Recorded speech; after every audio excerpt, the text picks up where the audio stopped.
Gina, can you hear me? Yes, Almir, I can hear you. Okay, we are already on YouTube in private, and I sent also the link if you want to share with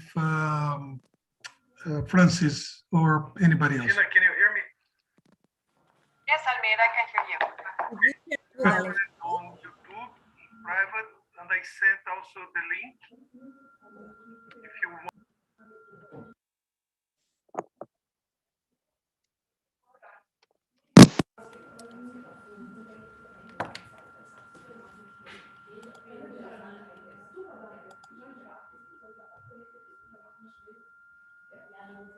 I got the link on the chat, Almir. I will share it with Frances and Alejandra.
Okay, guys, the SG is set and ready to start. Interprefy works on his computer. He chose the English language and we set up everything right. Okay?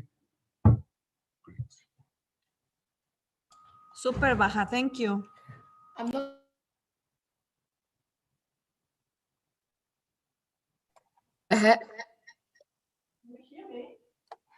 Yes.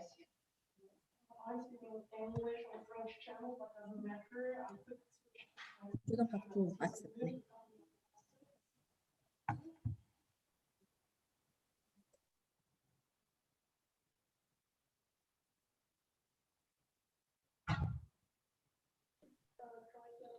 عبد الرحمن.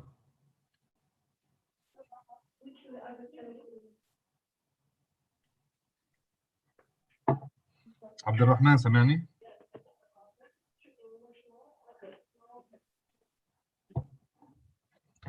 Gina, you hear me? Okay. Is Interprefy is working on your computer? I can't already? hear her, but Sorry, wait, Baja, what? Is Interprefy working on is running on your computer already? Yes, we're checking. We're checking. Yeah, I just want to make sure because Abdulrahman is not hearing me. I don't know why. Maybe he turned this off, but I will give him a call. Just Is one he second. here? Is he already? He is. He is. I hear Isolde very clearly on the English channel on my mobile phone now. But hi, Isolde.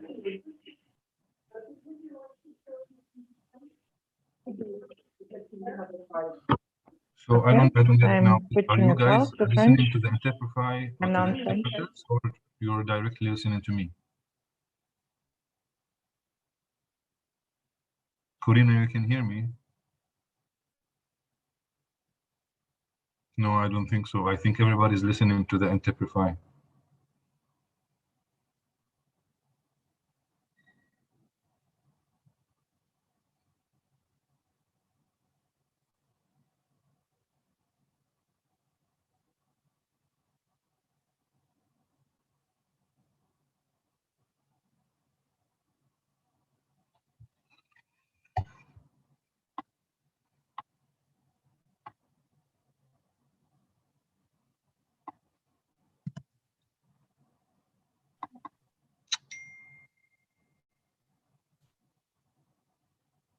Good. Baha, just as a reminder, when the SG is on the English channel, he will listen everybody on the floor who speaks English. Only once there is somebody who speaks French, will he listen basically to the interpreter. Clear to me. As well as I told him exactly this is that he needs nothing to do once he's running. He just keep it running and that's all. Okay, but the problem is that I can't hear. I mean, Abdulrahman cannot hear me. I don't know where he's gone now. I think he turned off the video, right? Okay, fine. Then I'll wait for him till he comes back. But everything is running. Everything is ready. Okay? Thank you very much. No problem. Yes, please. Yes. It's all day.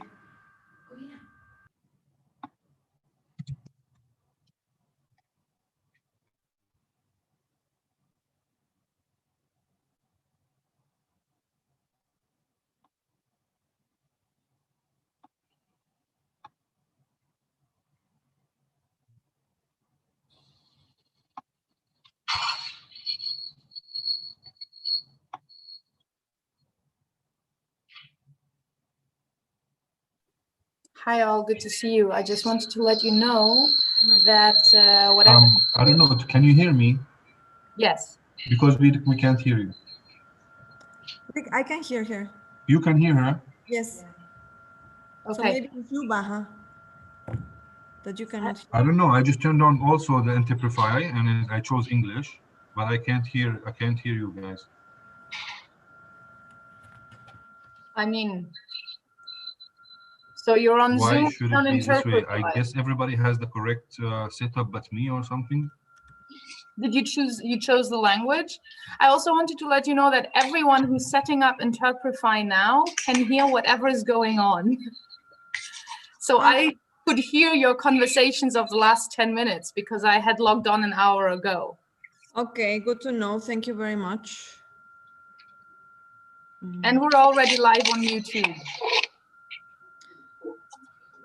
Not yet, not yet. I mean, Okay. it is already configured, but it's not yet live. Marlene, you have Interprefy running? I have Interprefy. I have it running. Yes or no, like this, because I can't hear you. This or no? Then I will leave it and I'll see what's happening there.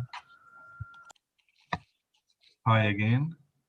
Hi. I can hear you now. I can hear you. Why is that? Once I left Interprefy, I could hear you. Now I can't hear you. No way, you can't hear me?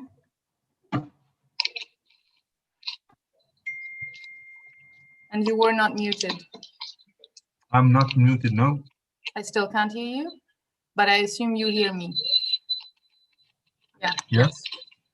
Nope. I have a problem probably here, right? Nope. That's strange. Okay, I will try to connect just a No. second.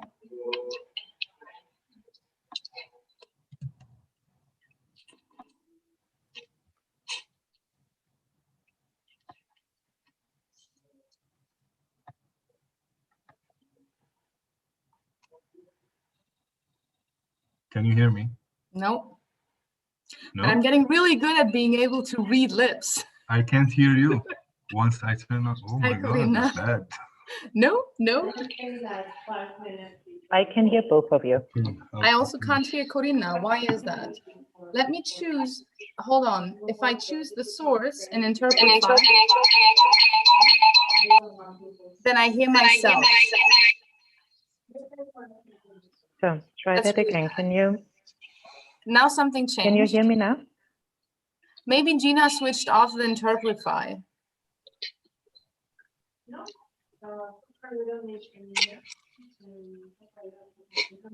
Try again. Can you hear me now?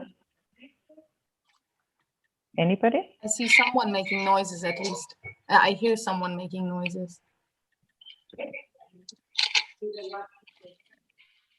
Getting clear. So try this. Can you hear me? Nope, that wouldn't be you, Corina. Sorry. Can you hear me? I'm sorry.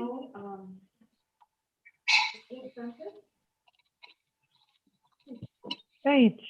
Well, that's all very interesting.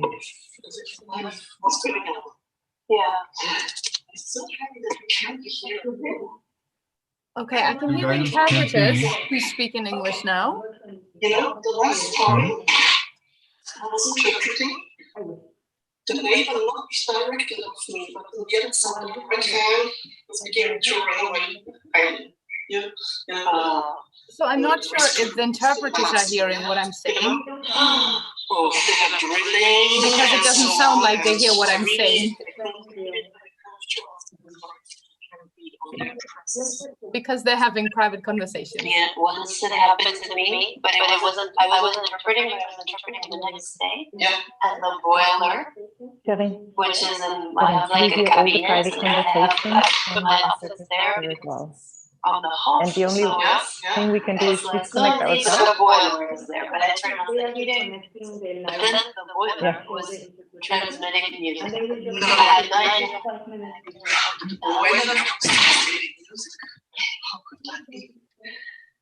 I think it was they were doing work in the kingdom. They must have had the radio on because I got really freaked out. I thought maybe I'm hearing my neighbor's radios. I went upstairs. Do you not believe them? I wasn't there. At the moment, we hear the I interpreter realized it was in the talking killer. And I thought, privately okay, when you if I have hear the music when Interprefy it's application interpreted, I'll just go with you. down and I will log on again onto Interprefy. That is why I prefer really to be here.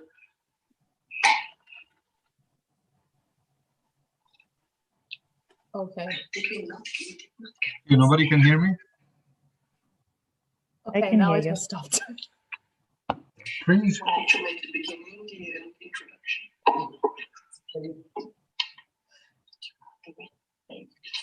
Reconfirming. This Because is they Bob. stopped talking. You can hear me.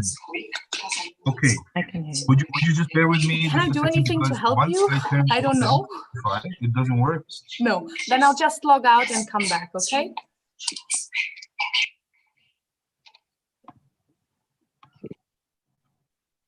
English.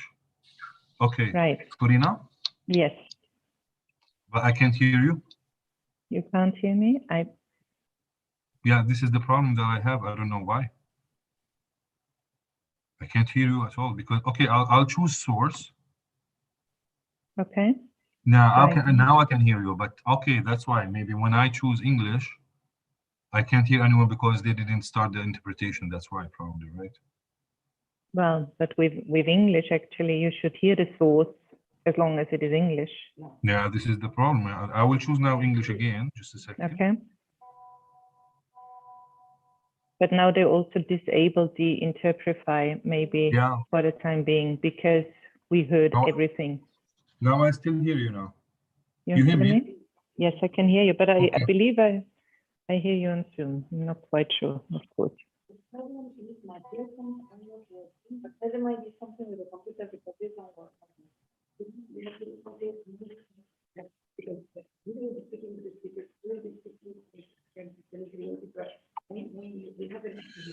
Okay.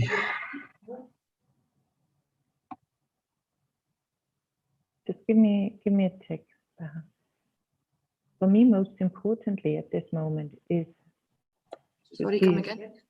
does everybody hear us who is already connected to Interprefy still, or have they disconnected it now? Assalamu alaikum, Malik.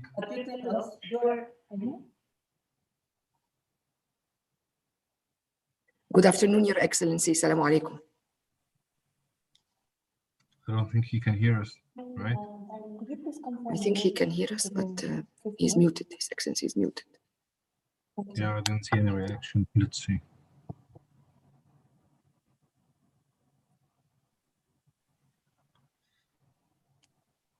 Thomas Wipp is in the meeting.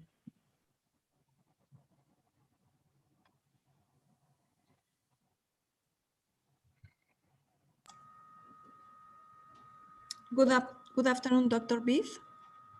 This is Georgina from KAICIT, just to welcoming you.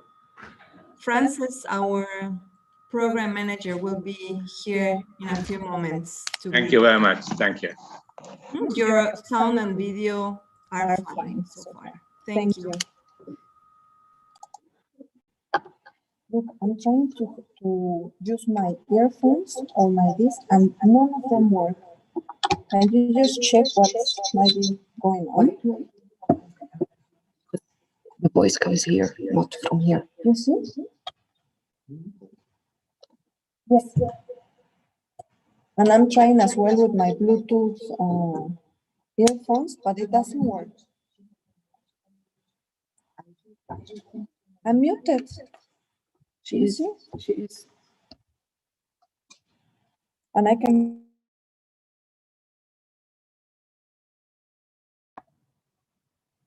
Now we cannot hear you anymore, Georgina. Now you're muted. But Hello? before, oh, I can hear you. Because of that? You're muted. It was because of Good afternoon, Your Excellency. Assalamu alaikum.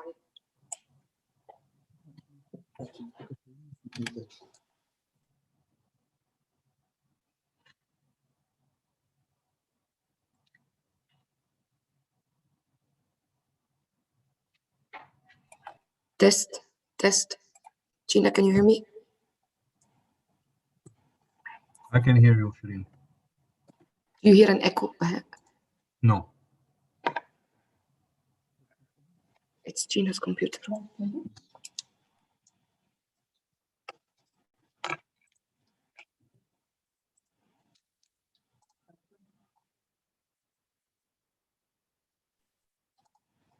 Baha, are you still somehow on the phone with His Excellency's assistant? Because he looked to me as if he would not hear Shireen saying. Yeah, this is exactly what I'm trying to figure out with Abdul Rahman. Please. I had the same problem as well beforehand, Corina. I couldn't hear anyone, and when I turned on Interprefy, nobody could hear me. or the other way around. So Thank I you. will escape by him as well. We'll see.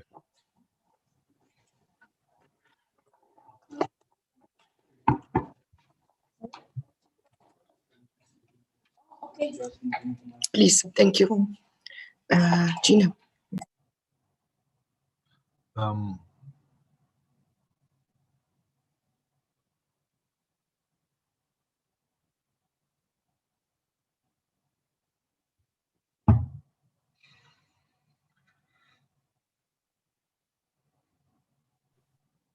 Baha, Yes. Interprefy disconnected the public channels for the time being because they heard everything that we said in the testing. So even participants who already connected to Interprefy heard our tests. So this could be why all of a sudden you couldn't hear anymore. Okay, only about 5 minutes before the meeting will they open this public channel basically. That means the SG will not be able to hear us because he is already connected to the Interprefy. That's why. Okay. Your Excellency. If this is the case, then just disconnect for a To moment. hear us with Zoom.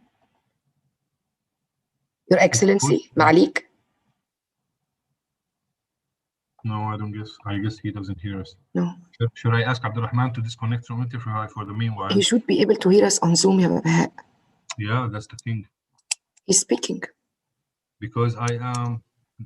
Hello, everybody. How are you? Good afternoon, Your Excellency. Can you hear us, Your Excellency? Hi, Shirin. How are you? I'm very well, thank you very much. Ramadan Kareem, Excellency. Ramadan Kareem. How are you, everybody? Fine, thank you, Your Excellency. Thank you. Fine, thank you. Thank you. Smiling, Good, energetic, preparing very well. Thank you for all of your work. You are doing excellent work. Thank you. Thank you. Proud of you guys. Thank you very much. Thank you very much. And you can hear us fine, correct, Your Excellency? Yes. Okay, good. I don't know about, is it it's okay now or I changed Yes, yes. Your video and your sound is fine. Thank you. Good. I'm okay. The only thing I cannot drink water or anything fasting. So some other, Your Excellency. Ambassador Koyana is coming in. Okay, good.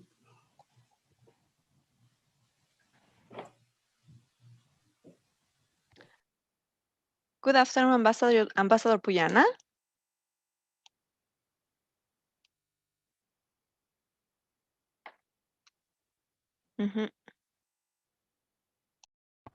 He's still connected. Now he's connected. I think he can hear you now. Good afternoon, Ambassador Puyana.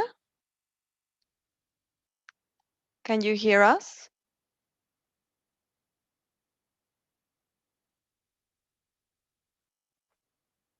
Ambassador Puyana, good afternoon. Can you hear us?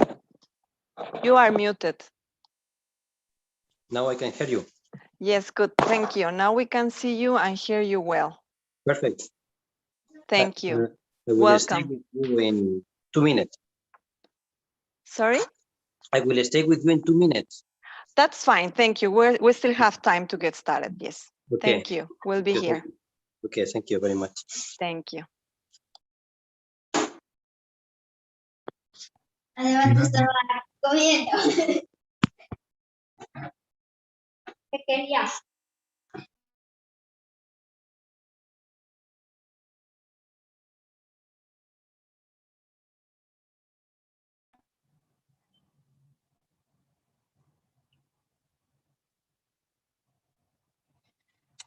Hi, Johannes. Your name is Elaine. Maybe you want to change that? Yes, Baha, I didn't receive a link actually, and that's why I'm logging in with the link of Elaine. There was supposed to be a link where you can register, no? That's correct, but unfortunately I never received one. Good afternoon, Rabbi Goldschmidt. Okay, no worries. I'll change that for you. Rabbi Goldschmidt, can you hear us? You're muted. Can you hear me? Yes, thank you. Now we can hear you and see you well. Thank you.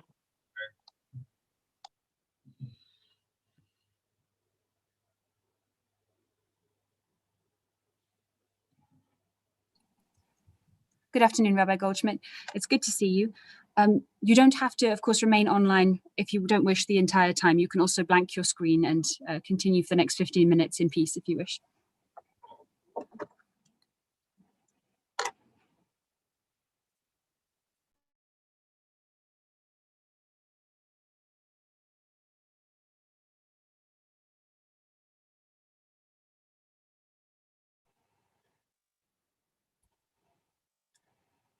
Shereen and Gina, have we identified like if any other people have the same problem with the link or? We resent the link to everybody today, Johannes.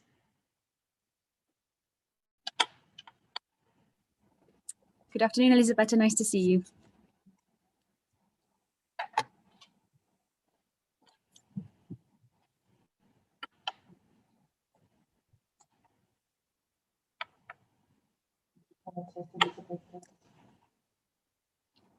She's muted.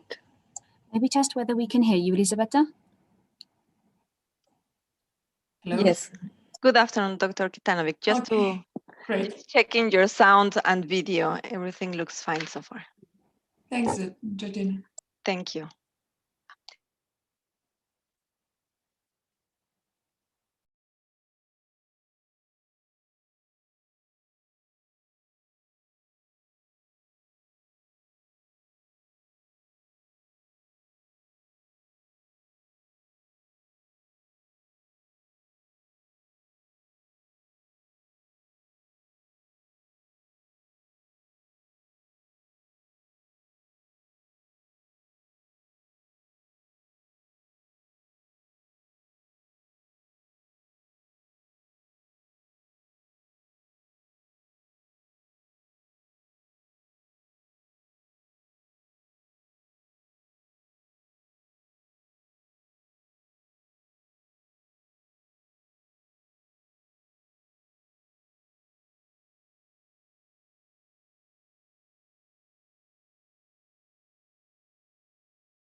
We will be. Dr. Kiran, good afternoon. Can you hear me?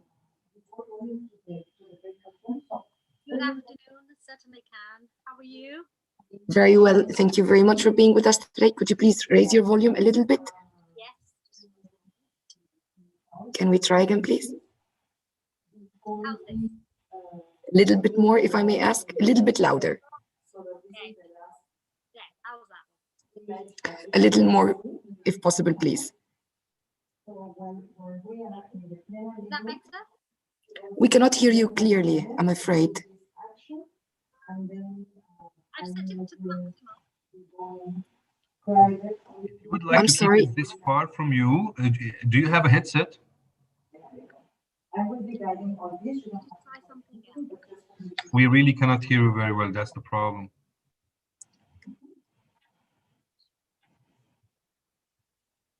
Could you please try and get maybe closer to the laptop? Yes, Okay, how's this? Is a this little bit better. okay, I will stay close to the screen. In the meantime, I will try and figure out how to get some more volume. Okay. That's much better anyway. Thank you.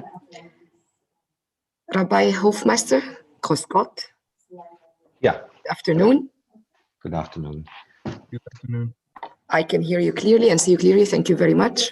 Very good. The picture works in the background? Yes, yes, beautifully. Okay.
Nice to see you, Rabbi Shlomo.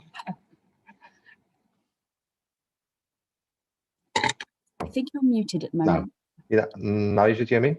Yes, I hear you fine. Okay. Is everything okay? Thanks to my chaotic schedule, I got the present of an hour spare time now. I'm sorry about that because I know how precious your schedule time is. No, I was so thrilled. I was so thrilled. Don't be sorry. It was great. I wish that would happen more often. Yes, I know the feeling. Well, it's very nice that you're there now. Thank you for joining us. And we can hear you fine. So, of course, if you want, you want to switch your camera off and be peaceful for another 10 minutes, you're most welcome.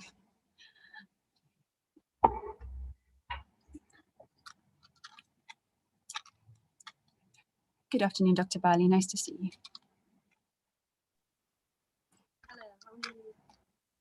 I'm well. I don't think I can hear you yet. Can you hear me? I can hear you. Ah, there we are.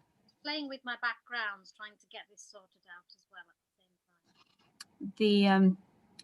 I've just done it myself. It helps if you go to next to the pictures that are on offer, there's a little cross, the plus sign. That's where you have the option of adding the new one.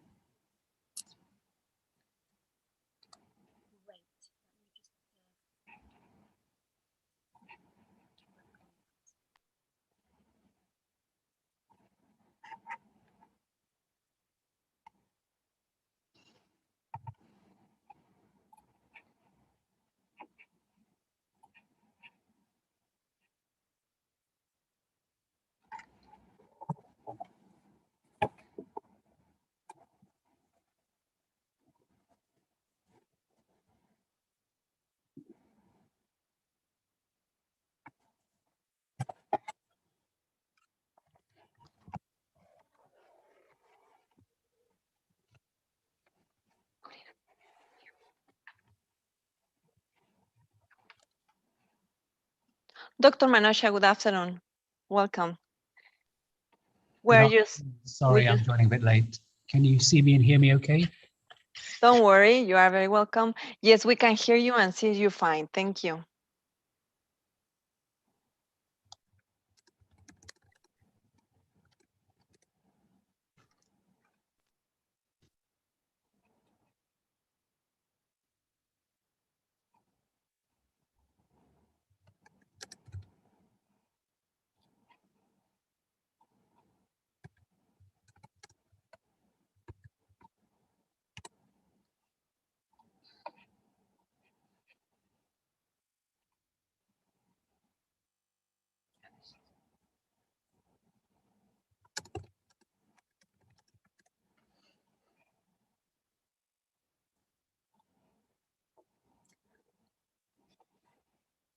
Hello, Ms. Maruda.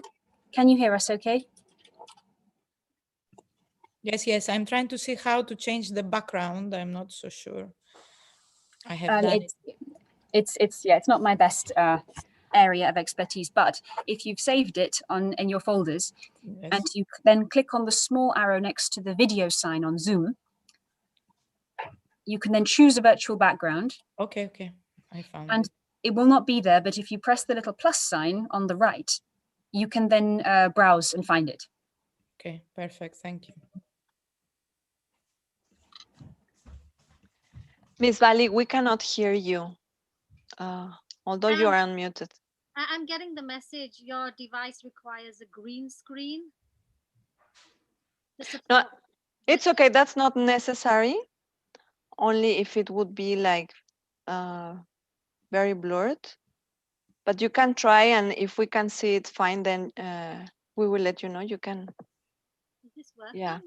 No, it is not working actually. I think possibly Ms. Maruda has the same problem. At the moment, it's not recognizing the face from the background, but I think that's an issue for our specific computers. I'm sorry about that. Maybe in this point we shouldn't try it.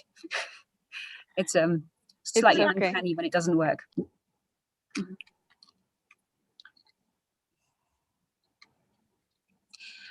Kieran, I think that we have a slightly, your microphone is slightly weak. So if you won't mind projecting forcefully, Absolutely, I will. I think we realized that quite early on.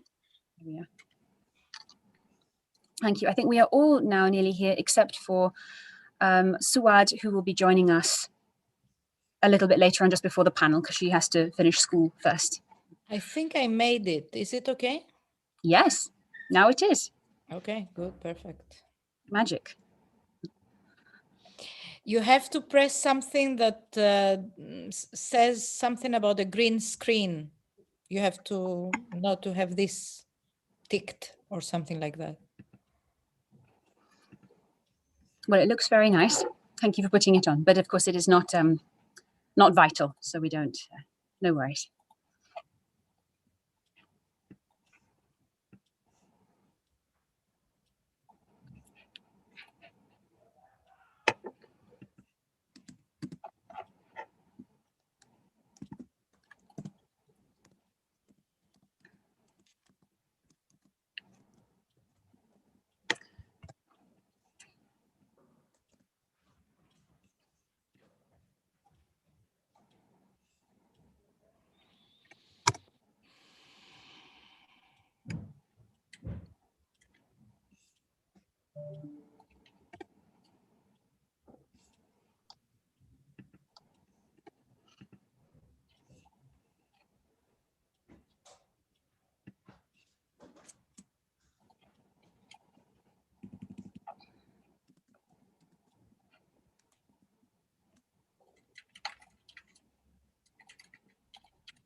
So good afternoon, dear speakers. May I please have your attention, please? This is just a quick message to check with you in case that anybody needs interpretation into English or French. Just to reconfirm that you have already downloaded the Interprefy app, which will be the one we'll be using for today's meeting. So in case anybody has any, faces any challenges or so, feel free to contact myself or my colleague, Shireen. We will be both providing support to you. And again, if you will require interpretation, just make sure that you have already downloaded the app, as you have already received all the instructions. Let us know any questions. Thank you.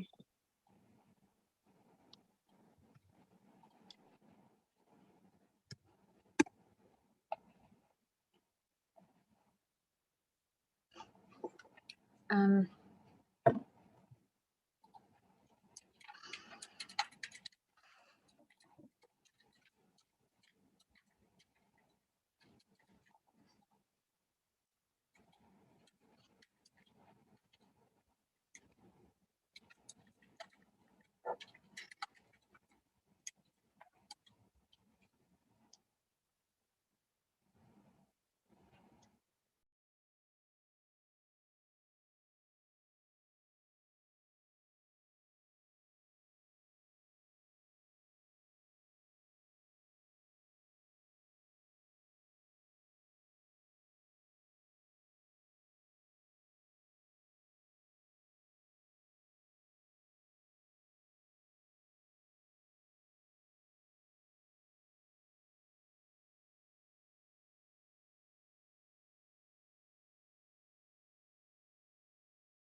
Rabbi Hofmeister, you're back. Can you hear us? I'm back, yes. Perfect. Yes, Thank you very much. I wrong can with hear my you. connection.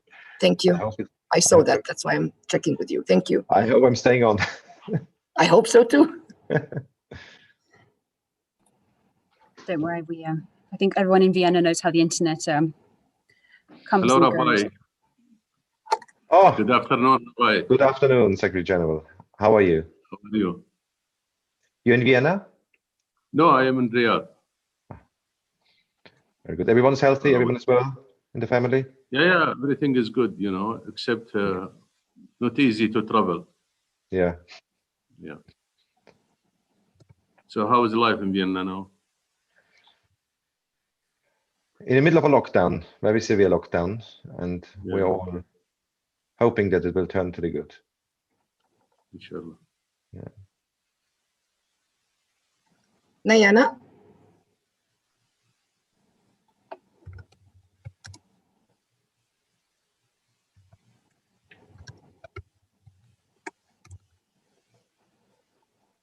Nayana?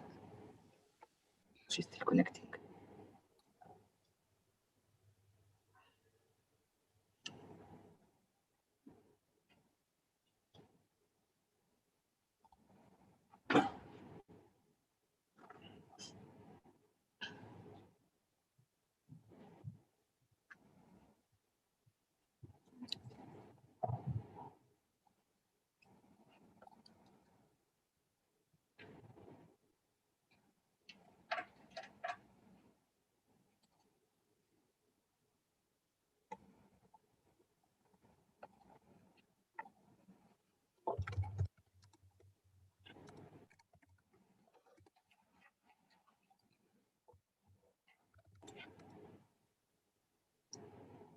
Nayana? Hi, Shireen. Hi, Hi, everyone. Nayana. How are you? Just checking your sound. All good? All good? All right. Good. In 2 minutes, we're going to let all the participants in. And please, Francis, wait like 10, 15 seconds before you start welcoming them. Sure. That's fine. And to confirm, we will be whisked into and out of the breakouts by you at the appropriate time. And then we'll be whisked back into plenary afterwards in order to give our roundup before the coffee break. Yes, Georgina will be following up on this. And yes, what you said is absolutely true. I will let you know before I let everybody in. Mm-hmm. Thank you. Okay, just a final announcement for all of our speakers. Please be so kind to turn your video on and keep your microphones muted. Until it is your turn to speak, please unmute yourselves. We're going to get started in 2 minutes.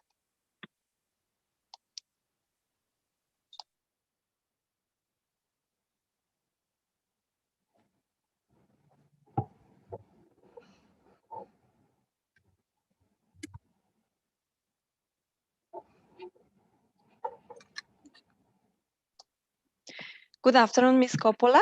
Can you hear me? Hello, yes. Good afternoon, welcome. Just to check your video, could you please activate it to make the check? Good. Yes, I wanted to put the screen, but as I don't have a green screen, I'm trying to find a solution for that. That is fine, thank you. It is not necessary for you to activate it, so you can remain like this. Otherwise, just make sure that the green screen option is unactivated, is unticked. Okay, so everybody, we're going to get started now. Please turn your videos on. Almir, you can go now live. Can you hear me? You can now go live. We are going to open the session at this moment. Thank you. Have a good meeting. Thank you, Gina.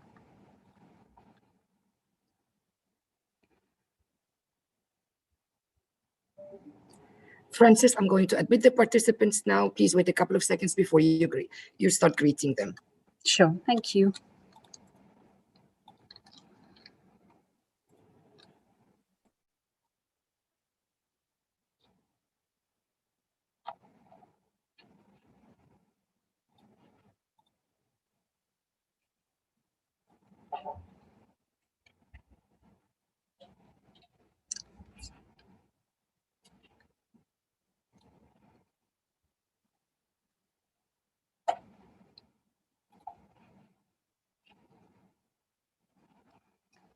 Well, good afternoon, everybody. Good afternoon and welcome. It's very nice of you to join our expert consultation on countering hate speech through interfaith dialogue and multi-stakeholder partnerships. This event is being hosted by the International Dialogue Centre, CAICID, in partnership with the European Council of Religious Leaders, Religions for Peace Europe, and with the kind support of the OSCE's Office for Democratic Institutions and Human Rights, ODIHR. We are very grateful for their support and for all of your presence here with us today. As many of you know, this event marks for CAICID the beginning of its systematic work in Europe. The Centre has worked on countering hate speech for several years worldwide. However, in 2021, we are for the first time beginning a European regional programme, including a project to counter hate speech by empowering religious leaders and communities to become even more effective agents for countering hate speech and promoting social cohesion. This initiative does not take place in a void. Many of Europe's most renowned governmental and faith-based institutions have been working on this problem for years. We are here to hear from you, to learn from your successes and struggles, and to ensure that our future endeavours together build upon and complement the wonderful work which you have been doing and the partnerships which you have forged. I'd like to give you a few words of technical guidance before we begin. Firstly, this meeting will run until 5, and it will consist of 2 panels and 2 breakouts, separated by a 10-minute coffee break.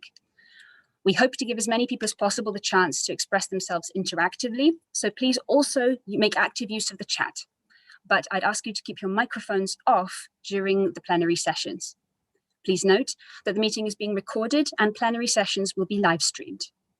The link to the YouTube channel will soon be posted in the chat, and you're of course welcome to share that with anyone who might be interested in following us on YouTube. Please note that in the breakout sessions, which will not be streamed, the Chatham House rule applies. I'd also like to add that we have English-French interpretation available via Interprefy. If you have not already done so, you're invited to download the application to your desktop. We are advised not to use both that application and Zoom on the same mobile phone, so either divide them between your devices or have both on the desktop. There's a token specifically for this event, which you can find in the chat. If you have any difficulties, please get in touch with our team and we'll do our best to help. Now, without further ado, it's my great pleasure to introduce His Excellency Mr. Faisal bin Muammar, Secretary General of CAICID, to open the event. Your Excellency, the floor is yours. Thank you, Francis. Ladies and gentlemen, esteemed religious leaders, on behalf of CAICID, the International Dialogue Center, welcome to this expert consultation on countering hate speech through interfaith cooperation and multi-stakeholders partnership. The objective of this meeting is to share and explore the ways in which endeavors to counter hate speech in Europe and in the world are making an impact and can still be improved, especially through strengthening the link between religious actors and those in policy and civil societies. I am very glad to see the institutional, religious, and geographical diversity represented by the participant here with us today. Thank you to all of you for joining us and for enriching our discussion with your expertise. Your presence here helps us achieve exactly the kind of a cross-sectoral and multi-stakeholder discussion which are the need of the hour. Let me begin with the recognition that hate speech is on the rise. Across the world and here in Europe, hate speech both online and offline is worsening. Racial and social tension and degrading social cohesion. It is contributing to discrimination and in extreme cases leading to incitement of violence and hate crimes. We have all witnessed the worrying rise of populist movements and individualism who use hate speech to spread fear of migrants and minorities, to make them the other. Hate speech breeds by making an enemy out of unknown. The COVID-19 pandemic is making it worse. The rise in online hate speech during the pandemic warns us of potential increases in hate crimes once restrictions are lifted. Religious traditions and secular policymakers, institutions often seem to be unlikely partners in the efforts to counter hate speech. This is especially the case in the European context, where religion is residing from public life. But it is my belief that religious institutions and transitional institutions are in fact united by a faith in the innate dignity of the human being, in the innate value of individuals. The idea that people have the right to be respected and valued, independent of any aspects of their identity, of who they are, but simply because they are. And this is the fundamental truth which is attacked by hate speech and hate crimes. At KAICEED, we are convinced that interreligious dialogue and religious leaders have a role to play in countering hate speech. Interreligious dialogue is a critical factor in preventing hate speech of the conditions it needs to spread. We need to promote an environment that conducive to populism, coexistence, common citizenship. We need interreligious and intercultural dialogue at every level to do this. Now here was KAICEED convening power on this issue, more apparent than at the conference on hate speech that we organized in November 2019. Religious leaders, policymakers, youth and media specialists engaged in an intensive 3-day exchange about damage done by misuse of language, the power of word. In today's workshop and going forward, I look forward to cooperating with many of your institutions to explore how we can develop successful multi-stakeholder partnerships between secular institutions and religious institutions to counter hate speech.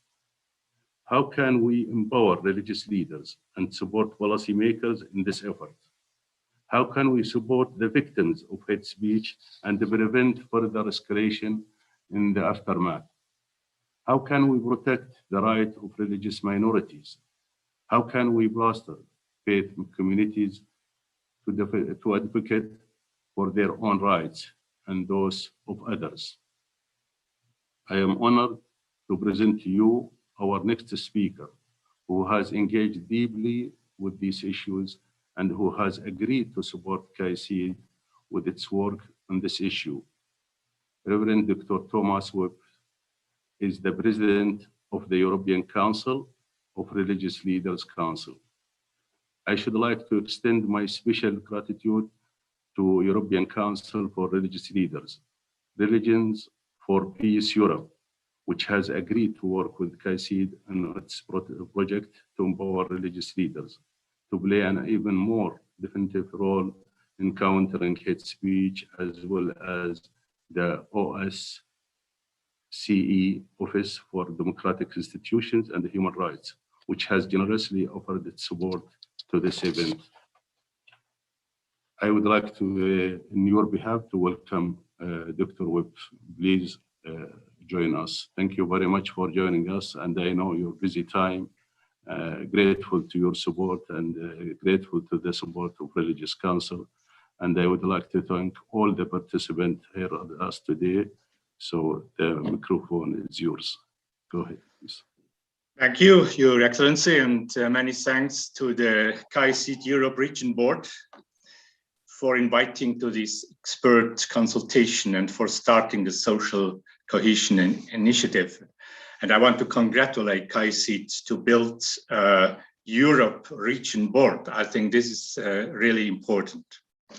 The 3 pillars of the initiative, each concerning one approach to promoting peaceful, fair, and pluralistic European society take up the central challenges of living together in Europe and in the various countries. These are topics that concern us very much in the European Council of Religious Leaders as one of the 4 co-committees of Religions for Peace Europe. That is why we gladly accepted the kind invitation partnership on the social cohesion initiative together with OSCE ODIHR. The issue of today's expert consultation of countering hate speech will show that this topic can only be tackled jointly by many partners and stakeholders in politics, civil society, and religious communities. I'm therefore pleased and congratulate CAICIT that they have succeeded in attracting such a large number of experts to take part in this consultation. Let me just offer 2 very brief thoughts or considerations. I have become aware more and more of how many forms and topics hate speech is now present. Open and hidden ones, verbal and non-verbal hate speech, and we are confronted with. The Secretary General mentioned this. That is why I would like to underline how important it is to pay attention to this thematically wide area of hate speech. This is also reflected in the carefully elaborated background documents that CAICIT has already presented. I'm grateful for that. In addition to hate speech in the field of religion and followers of certain traditions, we are observing an increase in hate speech towards people with political responsibility, as mentioned, especially during the pandemic, but also populist, nationalist, denigrations of minorities or hate speech towards people with other form of life, for instance, LGBT. I think that it is important and right, especially in the interfaith cooperation, which is in the title of today's consultation, to have this broad approach of combating hate speech. And the second brief consideration, I am convinced that the interfaith cooperation still has more and great potential in this area of countering hate speech, which we may not be aware of.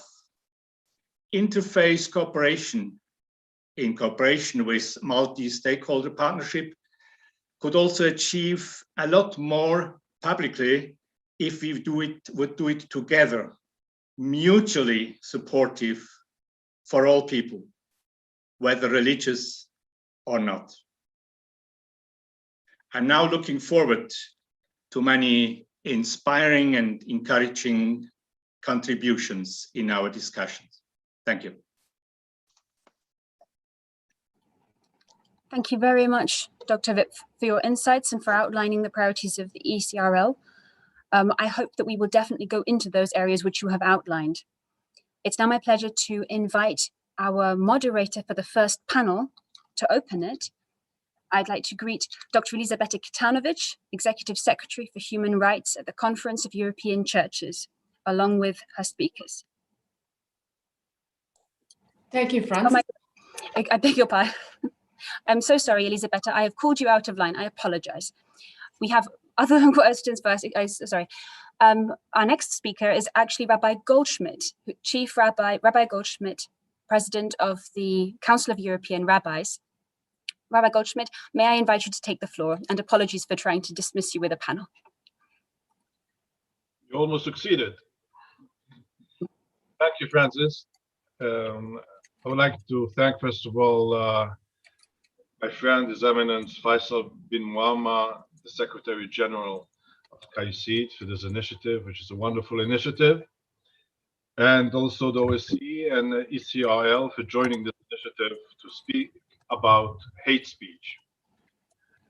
I see here among the participants in this panel, my colleagues, the Chief Rabbi of Geneva, Rabbi Dr. Yitzhak Dayan, and the Communal Rabbi of Vienna, Rabbi Hofmeister, who are also very welcome, with all our other friends and the colleagues from other religions. So allow me to start that in the Abrahamic religions, where we share the belief of God's creation of the world, and an essential part of the creation of the world was the Word. And God said, there will be light, and there was light. It were the words which created this world, and it are the words which are destroying this world. And the word of a human being has tremendous power to build and to destroy, to give life and to take life. And it was the Nobel Peace Dr. Elie Wiesel, who said that the crematorium, the gas chambers in Auschwitz, were not built by bricks. They were built by words. It was through a long process of the dehumanization of the other, the dehumanization of Jews in Germany, where they were asked not to walk on the sidewalks. They had to walk in the streets. They were not allowed to go into coffee shops. They were not allowed to go into parks. It was through the slow dehumanization of the other, through words, that it was possible at the end to come and kill 1.5 million children. And this shows us the tremendous power of the word. And we know that in Western society, in the world, we have a very important system of values. And in this system of values, we have the freedom of speech. That every human being has the right to express him or herself. However, this freedom of speech can be and is being abused. And the big question which is now standing in front of society, in front of many lawmakers in many countries, to what extent does freedom of speech extend to the social media, where the power of the word, of the written word, of the spoken word, is dehumanizing the other, is calling for hate speech, and is calling for terrorism, and is endangering the world as we know it. To quote Sacha Baron Cohen, the famous actor who spoke in front of the ADL over 1.5 years ago, he said, if we would use the value of freedom of speech, and Adolf Hitler would have wanted to use this platform on Facebook, would this be beneficial? Or does a freedom of speech mean giving for free a platform for those people and those ideas who can destroy our world? It is a world with no editing. It is a world where people are being linked to other extreme groups, and a place with no controls whatsoever. And we see to what extent the social media, which has been a free-for-all, has become a menace for the lives of many minorities and endangered groups and religions throughout the world.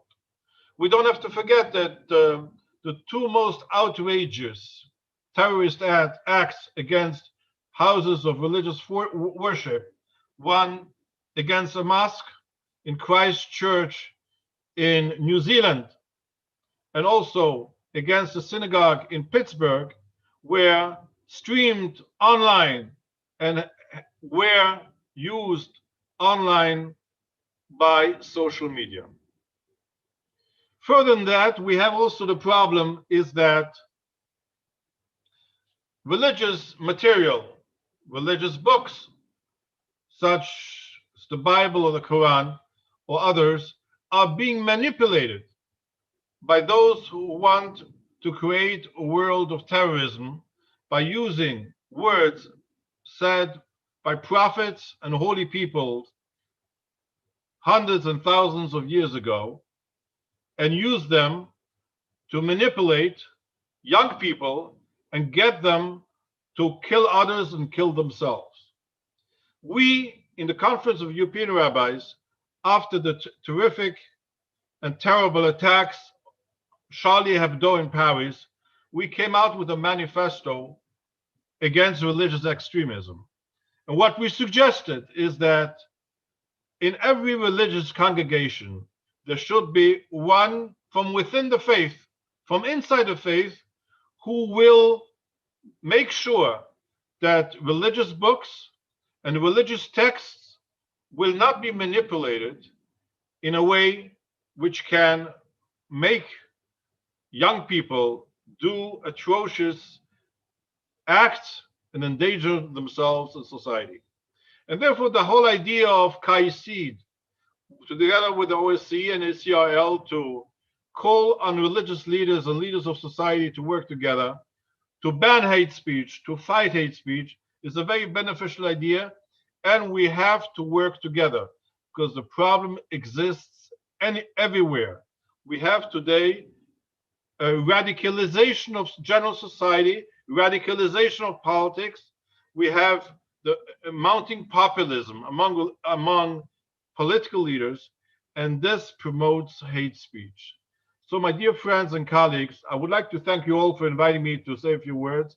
And I really hope that this seminar, like others organized by CAICID in the past or in the future, is going to help us to find the road and the roadmap to work together to make this world a safer place, a better place, a place where the word is being used to build, to give life, and not to destroy and take lives away, for our sake and the sake of our children. Thank you very much. Thank you very much, Rabbi Goldschmidt. I'm very glad we put you back in. That was the most valuable insight into the views of the religious community, and particularly a minority which has done so much work in this area. Thank you very much for being with us. I would also invite Dr. Kishan Manoka, Head of Tolerance and Non-Discrimination at the OSCE, Office for Democratic Institutions and Human Rights, who would also like to give us a different perspective on the roles of religious and belief actors and leaders, and the importance of human rights-centered and multi-actor response on this topic. Dr. Kishan, I'd invite you to take the floor. Thank you very much, Francis. Good afternoon to everyone. Greetings from Warsaw, Excellency, dear friends.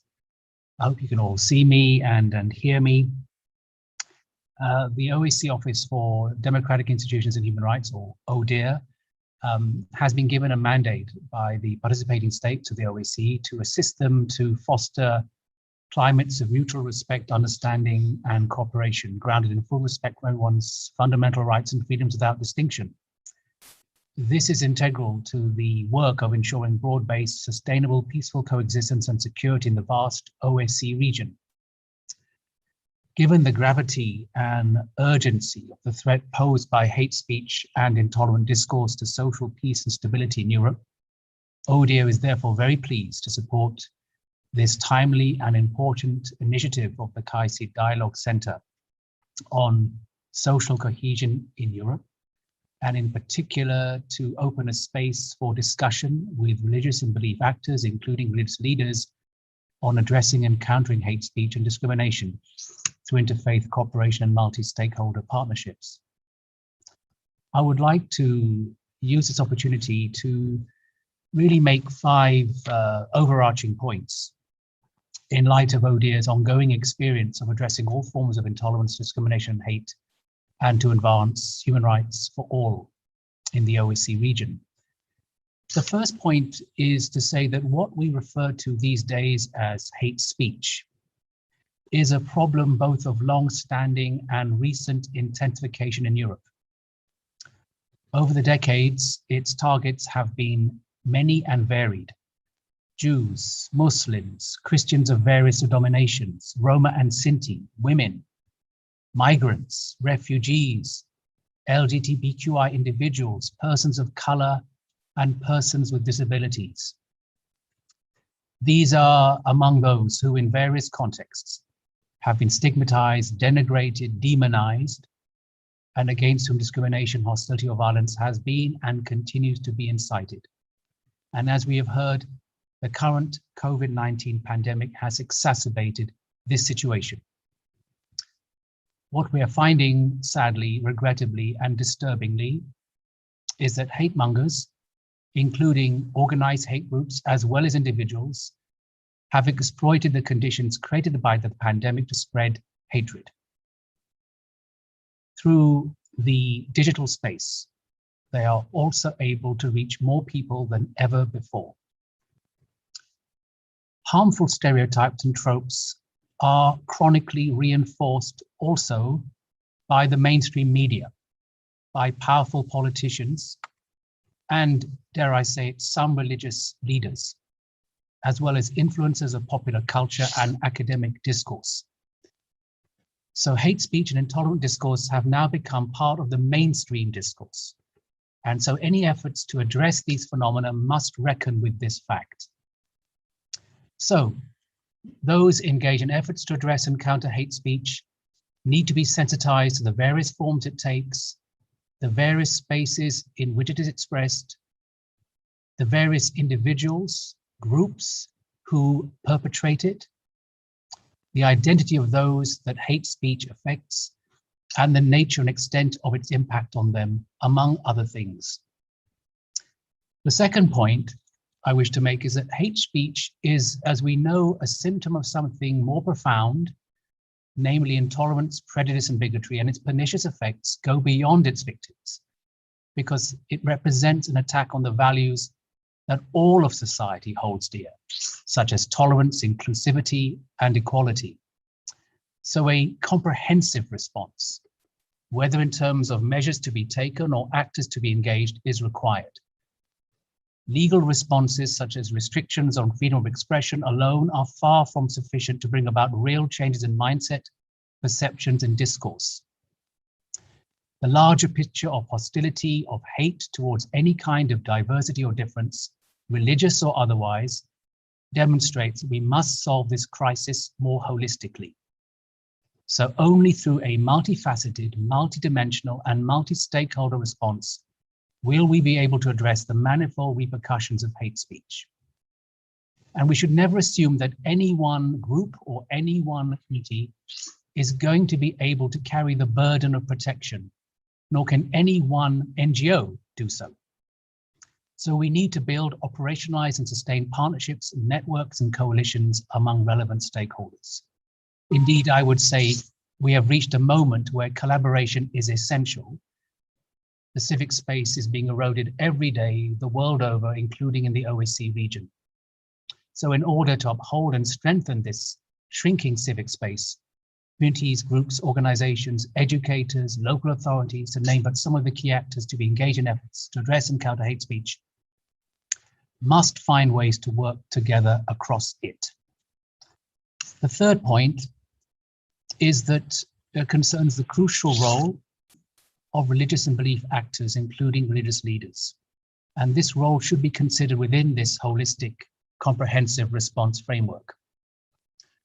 ODIHR has found religious and belief actors to be essential collaborators when addressing the drivers of hate speech, whether cultural, religious, individual, social, political, economic, because these actors have influence and reach into areas and deep connections to people and communities in which many of the drivers are rooted. Additionally, as we have heard, they can contribute to a solid foundation on which to address these issues through interfaith dialogue, engagement, and partnerships, religious and belief actors potentially bring to this work formidable intellectual, moral, and practical resources, as well as, of course, spiritual resources that can help to build, strengthen, and sustain societal resilience against expressions and manifestations of intolerance in hate. Indeed, in some quarters of European society, religious leaders have been front and center as activists and community leaders responding to the new challenges presented by exclusionary and illiberal identity politics, of which we have also heard. Nevertheless, the potential of religious and belief actors and communities to become positive factors of societal resilience against hate speech and intolerant discourse still requires further exploration in order to be fully understood. My fourth point is that in any activities to address and counter hate speech, the gender dimension warrants special attention, as women frequently suffer from complex and intersectional stigmatization and discrimination that renders them particularly vulnerable to hate propaganda and concomitant manifestations of contempt. So all actors engaged in this multifaceted work need to be committed to addressing all forms of gender-based hate and violence in their responses. And finally, my fifth point is that respect and protection of human rights must be part of the solution. It is important that any collaborative networks or coalitions among civil society actors, including religious or belief leaders, communities, and actors, to promote dialogue, understanding, solidarity, and inspire constructive action, commit to the rights and freedoms enshrined in international human rights law, including, but not only, freedom of expression, freedom of original belief, and women's rights and gender equality. Particular care, therefore, should be taken to ensure that collaborative efforts, including in the field of interfaith dialogue and partnerships, are inclusive and accessible to all, as failure to do so might contribute to reinforcing various stereotypes and forms of intolerance, the very things that these activities are designed to counter. So in this connection, interfaith dialogue initiatives and projects should always take into account existing and emerging religious or belief diversity and be open to minorities who are often ignored in such efforts, while also ensuring the substantive participation of women and youth. Indeed, interfaith youth action is an area of particular promise in Europe and should be encouraged. So ODIHR stands ready to assist these important initiatives and looks forward very much this afternoon to the examples of good practice from which we can learn and build on. Thank you very much. Thank you very much, Dr. Manoka, for setting out the values and the structures and framework through which hopefully such cross-sector collaborations can take place. That was most thoughtful, thank you.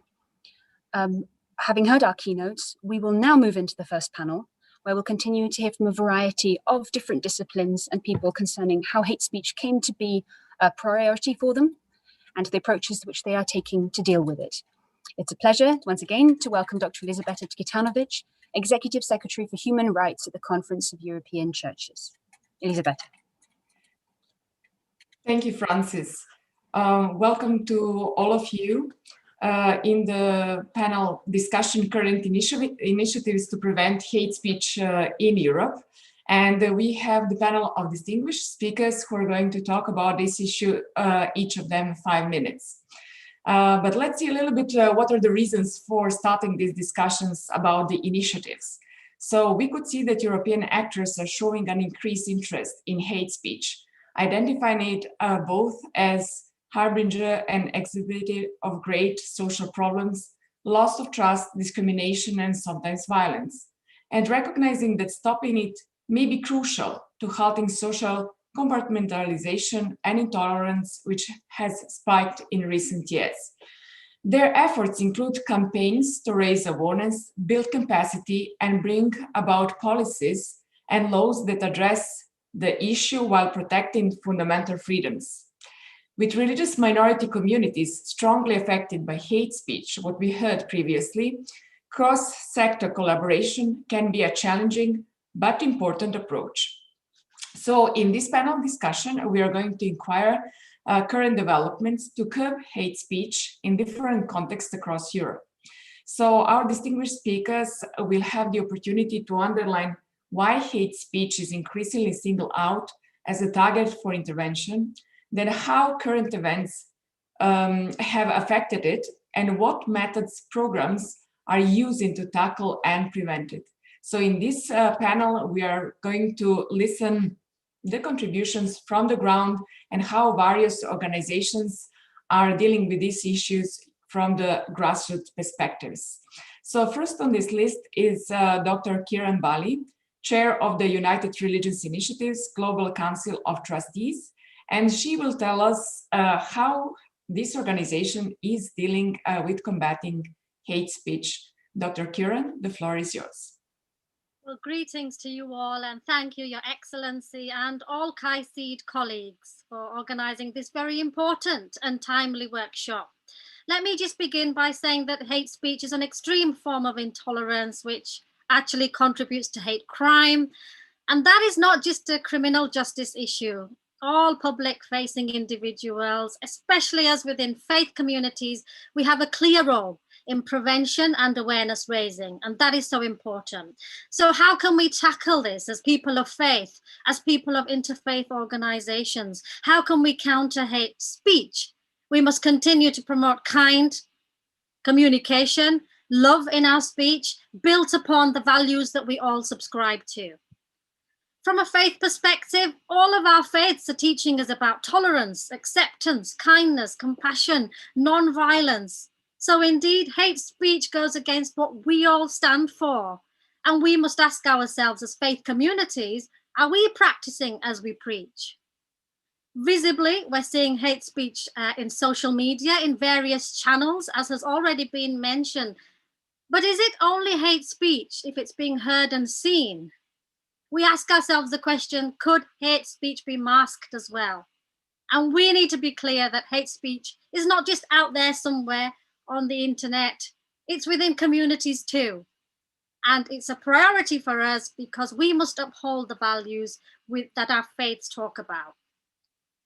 Before I go into an example of how the URI is dealing with this, I think it's important that as people of faith, we remind ourselves and introspect on our own communications with each other, within organizations and more widely. Are we actually held to account on our communications?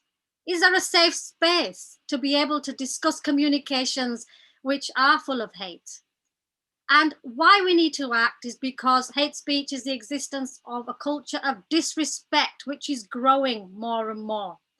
And the biggest challenge is that people of faith are actually openly participating in this disrespect. Maybe sometimes through slander, through misinformation, through tarnishing somebody else's representation. We mustn't forget that these are also examples of hate speech, unfortunately more common, and even more so against women and minority groups. We should ask ourselves, do we really call this out? So let me just go on to a little bit about how the pandemic has affected this. Less personal interactions, people feeling generally unsafe within themselves, uncertainty prevailing, but then more and more people becoming keyboard warriors and participating in emails and chat interactions without that personal feeling. We've lost that.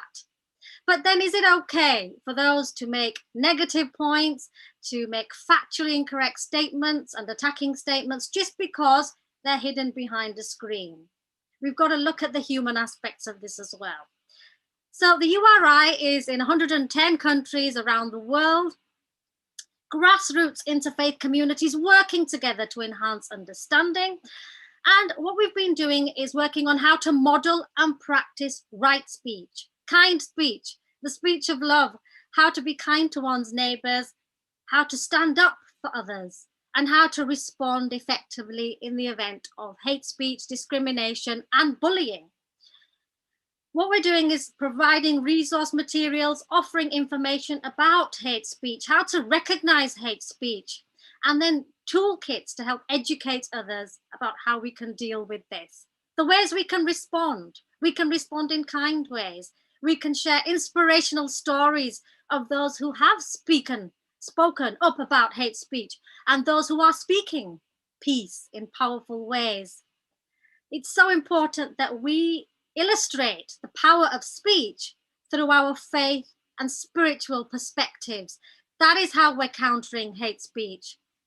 I would like to say that people of faith within these communities, within these cooperation circles, are helping to build resilience and something which is very important, networks of support for those who are victims of hate speech, and indeed recognizing that freedom of speech must also be underpinned by respectful communications. That is what our faith teaches, and that is what we should be practicing. Before I conclude, I'd like to say that we must also take a reminder to the principles that we subscribe to as people of faith individually, but also as part of our interfaith organizations. We talk about mutual respect, we talk about cooperation, and we talk about how to be good exemplars of communication. Do we follow codes of conduct? And do we share good practices and challenges amongst our partners? That's an important way that we can continue to work together, sharing the challenges, but then looking at joint codes of conduct where we've effectively tackled this. In conclusion, I'd like to say there's so much good work going on in the ground. There's so many positive approaches with the faith communities, but what we're really working towards is ensuring there's continued a sense of community which is underpinned by respectful communication, resilience, and mutual support for each and every one across all protected characteristics. That is a good way to counter hate speech. Thank you for having me. I will conclude at this moment. Thank you, Dr. Kiran, for this very short and very clear presentation and keeping on time. That's always helpful. So I will just sum up your presentation with 3 key points that you have mentioned. First is encouraging everybody to combat hate speech within their own communities. And the second point is that there is a network and support for the victims of hate crime and hate speech, and also the valuable material that you have developed. And I would kindly ask you if it's possible that you share the link in the chat, because we are about 70 people on this call, that people and those who would like to learn from your experience can maybe continue and get some inspiration for further work. So thank you so much. Our next speaker is Chief Rabbi Shlomo Hofmeister from Community Rabbi of Vienna. And he is going to tell us about his groundwork and everything what he does in order to combat hate speech on the local, regional, European, and global level. Rabbi, the floor is yours. Thank you very much.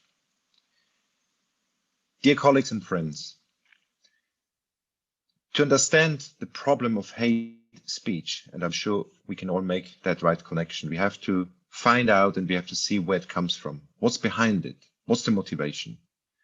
In these times, in these very challenging times especially, when decisive rhetoric, verbal abuse, slander and defamation have become acceptable tools in politics, which is always a mirror of society, hate speech is today virtually everywhere.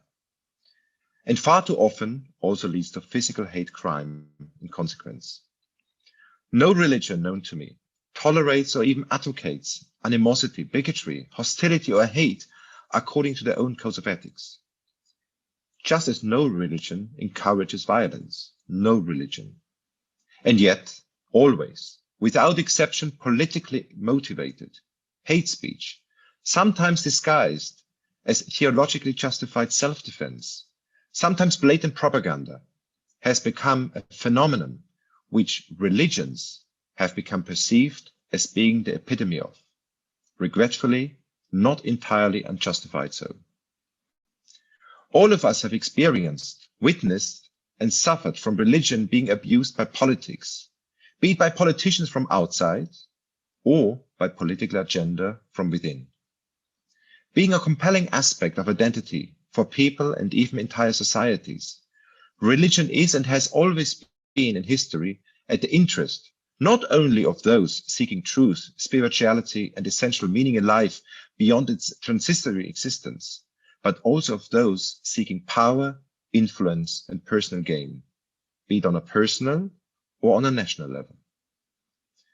Raising suspicions and warnings about the other, justifications for which can always be found, are the easiest method of shifting the focus away from oneself and one's own spiritual values, and even the most basic standards of moral behavior, towards profane political goals. This is abuse of religion.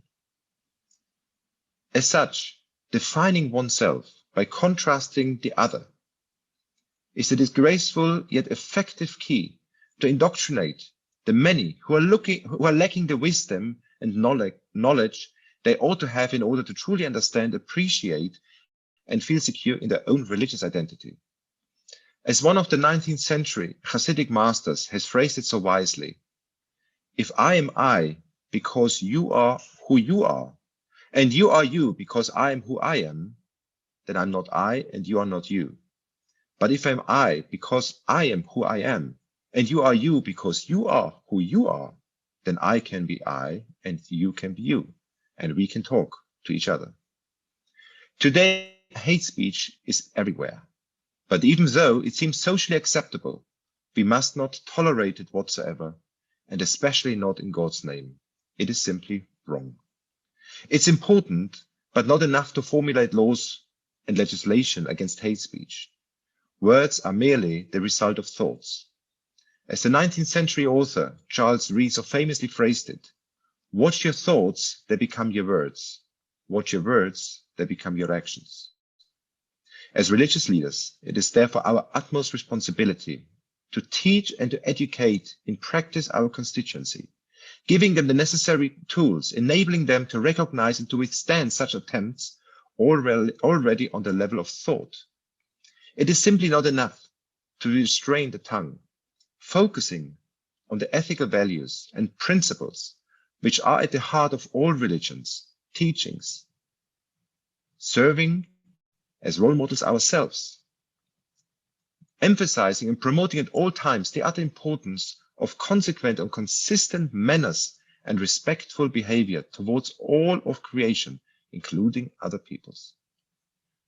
And there must be no tolerance for double standards whatsoever. It cannot be stressed enough. No religion tolerates or even advocates animosity, bigotry, hostility, or hate. Within their codes of ethics, no religion. However, there are unfortunately oftentimes double standards when it comes to distinguishing between how we treat each other within and how we treat the other outside. By tolerating even the smallest amount of such notions, we allow ultimately the abuse of religion for political goals, even against our own principles. And that equals heresy, is a desecration of God's name. Thank you. Thank you, Chief Rabbi Shlomo, for this very valuable input. So you have underlined that it's very important that politicians do not and must avoid instrumentalization and politicization of religion for political purposes, and as well that there is responsibility of religious leaders to teach about ethical values and principles, and there is a need absolutely to avoid double standards, and that there should not be tolerance to these double standards, and also that there is a need of all of us to be confident in our own identity, not contrasting the other in order to confirm our own identity. Thank you so much for these wonderful messages. And now we turn to our third speaker, Professor Maria Maruda, Chair of the European Commission Against Racism and Intolerance, ECRI in Strasbourg. She is working in the international organization. And Professor Maruda, the floor is yours. I think you have, yes, the wrong person. So I see on the monitoring someone else. So representing ECRI as chair of the European Commission Against Racism and Intolerance. What I can say is how important this dialogue is, the beginning of this endeavor, and indeed the fact that we really need to address ways of preventing and not just repressing, because this is the first point. And secondly, how whatever has been said so far, a monitoring body such as ECRI, European Commission Against Racism and Intolerance, taking the pulse of 47 member states of the Council of Europe, indeed has been able to address these issues in two ways. A, through country by country monitoring and publishing then our reports. When we are actually doing our monitoring, we have contacts and dialogue not only with governmental authorities, regional and local authorities, but always with religious leaders, with associations, with NGOs representing different minorities that would be the victims themselves of hate speech. And then we publish our reports and where we issue recommendations. So this is one way of addressing the issue. And a second way would be taking stock of this experience, and we have been monitoring the situation in the Council of Europe, 47 member states for the last 27 years. We also adopt what we call general policy recommendations, where we gather this, let's say, expertise, and we share these general policy recommendations with both governments and associations, religious leaders, and NGOs. Indeed, we have one specific general policy recommendation on hate speech. We adopted in 2015, and this is a document that addresses how we can prevent and how we can suppress, if need be, hate speech, codes of conduct, and whatever was mentioned already. Also, about 15 to 20 years ago, we have adopted two general policy recommendations, one on anti-Semitism and one on anti-Muslim hatred. However, 2 years ago, we decided that these general policy recommendations needed to take stock of reality today. Therefore, we are currently revising both of them, and we hope that we will adopt them by the end of this year. So we will have two very important documents on anti-Semitism and anti-Muslim hatred, hopefully by the end of this year, where we will take stock of how hate speech indeed is one of the most important elements to address and counter racism and intolerance in Europe today. And this includes, of course, religious groups, both as victims of this hate speech, but also as leaders that can really help to combat hate speech. Now, in our recent annual report, we published about 4 weeks ago, we do say that because of the pandemic, or that the COVID-19 restricted measures have indeed increased incidents of hate speech towards religious minorities and minorities in general, such as Roma or migrants, for example. But religious minorities are indeed victims of such an increased hate speech. And this we mention in our recent report. Now, if we need to address, however, prevention of hate speech, and this we do as well in our report, preventive measures, first of all, and this was already mentioned, need to tackle specific contexts. So whenever we witness incidents, we have to specifically counter these incidents, and this is extremely important. So we have to understand why COVID-19 virus was connected to certain religious minorities, for example, blaming whole religious communities for the misdeeds of a few, or populist politicians insulting or threatening ethnic or religious minorities in the hope of electoral gain. Indeed, this is something ECRI has monitored and has seen also in the last year. Depicting minorities as criminals, even as terrorists, was another issue that definitely is not supported by any data. And therefore, we know that is only used by populist politicians. I would also like to mention something that was not mentioned so far, but we do see in Europe more and more today. Most serious forms of hate speech is perhaps about stirring up hatred against the sometimes ethnically different population adhering to a different religion in a neighboring country, for example, or about people affected by armed confrontations or unresolved conflicts in the Council of Europe today, what we would call gray zones. The best preventive responses do share common features, but as ECRI, we have seen in our monitoring work that we always need to be specific to the context to be as effective as possible. So we do know that the COVID-19 pandemic has fueled hate speech.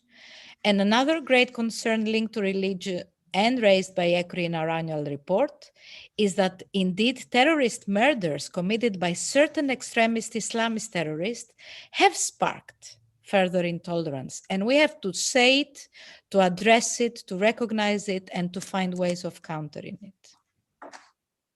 Finally, in the form of print or online media, what is the role of media in this respect? Indeed, media exercises great influence and therefore has a particular responsibility to make sure it does not promote such hate speech, whether intentionally or inadvertently. To avoid this, for example, and I will mention just one case, Guideline 12.1 of the German Press Codex has recently changed to provide that the affiliation of suspects of crime to ethnic, religious, or other minorities should normally not be mentioned in media reports unless there is a well-founded public interest. So ECRI, in our 6th report on Germany, we have recently published, recalls that such information should only be disclosed by the police if it is strictly necessary and serves a legitimate purpose. On our 6th report on Austria, published in 2020, we have noted with concern that political speech has taken on highly divisive and antagonistic overtones, particularly targeting Muslims, for example. In this report, we recommended that political leaders on all sides take a firm and public stance against the expression of racist hate speech and react to any such expression with a strong counter-hate speech message.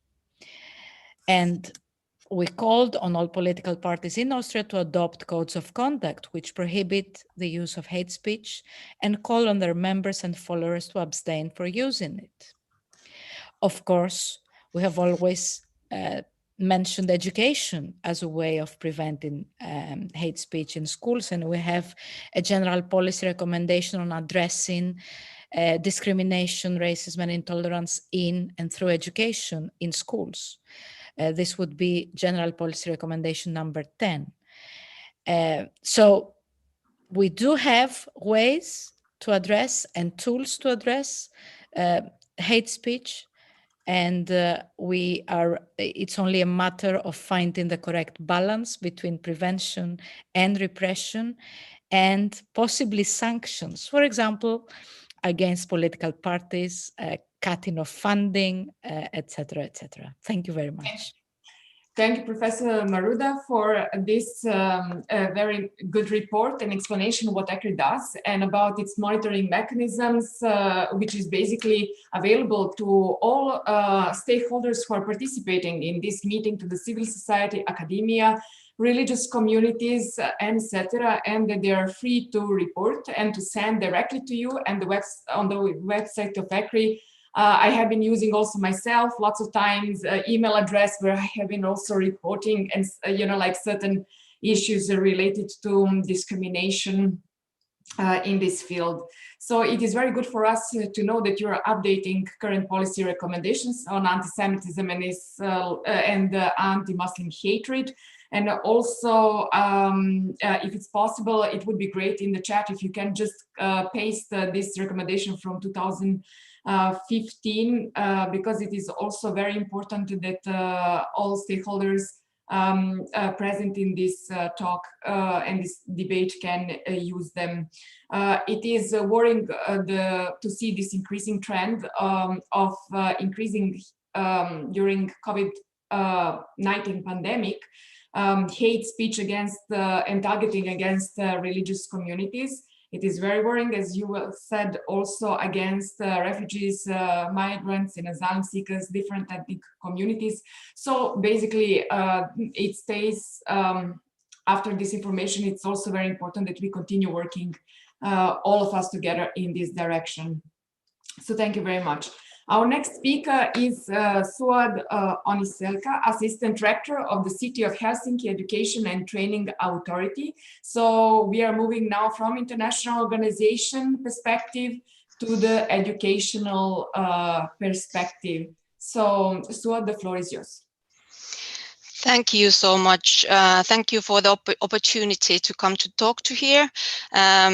Your Excellency, dear colleagues, friends, ladies and gentlemen, as you know quite well in Finland, the national policies are preventing violent radicalization and hate speech. Those things are pretty much in order. There are several projects ongoing in schools. For example, in national curricula, there's a recognition of hate speech in Finnish language. And for example, there are training for teaching staff and other professionals in schools, how to conduct difficult discussions related to issues such as hate speech, racist behavior, and the signals of the radicalization. However, today I want to mention something on the grassroots level, because all these nice projects, they don't alone solve the problems. Sometimes the projects where the minorities are objects of the project, they can even worsen the actual issue. There are teachers, for example, who project their prejudices towards the students and pupils who belong to the minorities. Normal religious practices are seen as a sign of radicalization sometimes. For example, saying Ramadan Mubarak is seen as unwanted religious practice, but saying Merry Christmas is seen cultural practice, not religious one. So majority issues are cultural and proven ones, but minority issues are unwanted religion ones. So let me explain more in details. For example, when Christmas time is coming closer, the students and pupils are telling about their plans, all the adults at school, what makes them happy on that special time. It brings a lot of positive memories, and as a community, we understand the meaning of that special Christmas time. What happened in my own school, where I have been working now 2 years, the Ramadan started last Tuesday, and the school where I used to work as a head teacher several years, the Ramadan was not an issue to give all kind of instructions to the teachers, parents, or the students. It was part of our normal school year. Because 1/3 of the students, they are Muslims there, so religious practices are quite well known. At my current school, even though they are Muslims, like 1/4 of the students, the religious practices are not very well known among the school staff. So they have forbidden before certain age groups, for example, to practice their religion. There's no negotiations, no open discussions. The speech of the staff produces in no means constructive, as we use a constructive pedagogy in our school, or we call it also problem-solving pedagogy. So let me go more in the details. We have a lot of very cute pupils who come to tell their eyes are shining. They tell to the teachers that, oh, now it's a special time starting, we have Ramadan, and how they are waiting for it and how special they feel when the families are preparing for that time. I was quite surprised to see that some of our adults in our work community, the response was not positive at all, quite the opposite. Within few words, the adults had stopped the shining in the eyes of those students, and they had made the children sad. They were saying that Ramadan is not good, it's a very hard thing, fasting, it's not even humane, and even determining like who's allowed to practice fasting during the Ramadan. Nobody was seeing anything positive about holy month of fasting. So this discussion actually continued. On other level, as the principals, we met, and there was issue like, should we inform the schools on the level of the city, how the Ramadan should be celebrated for the parents. The instructions were involved in this issue were actually belonging to under the law of freedom of religion, what I was quite surprised. They were giving strict age limits and not understanding really the diversity among the Muslim community. I needed to explain that we don't have strict age limits, and it's also good that the children, they can practice with their own limits.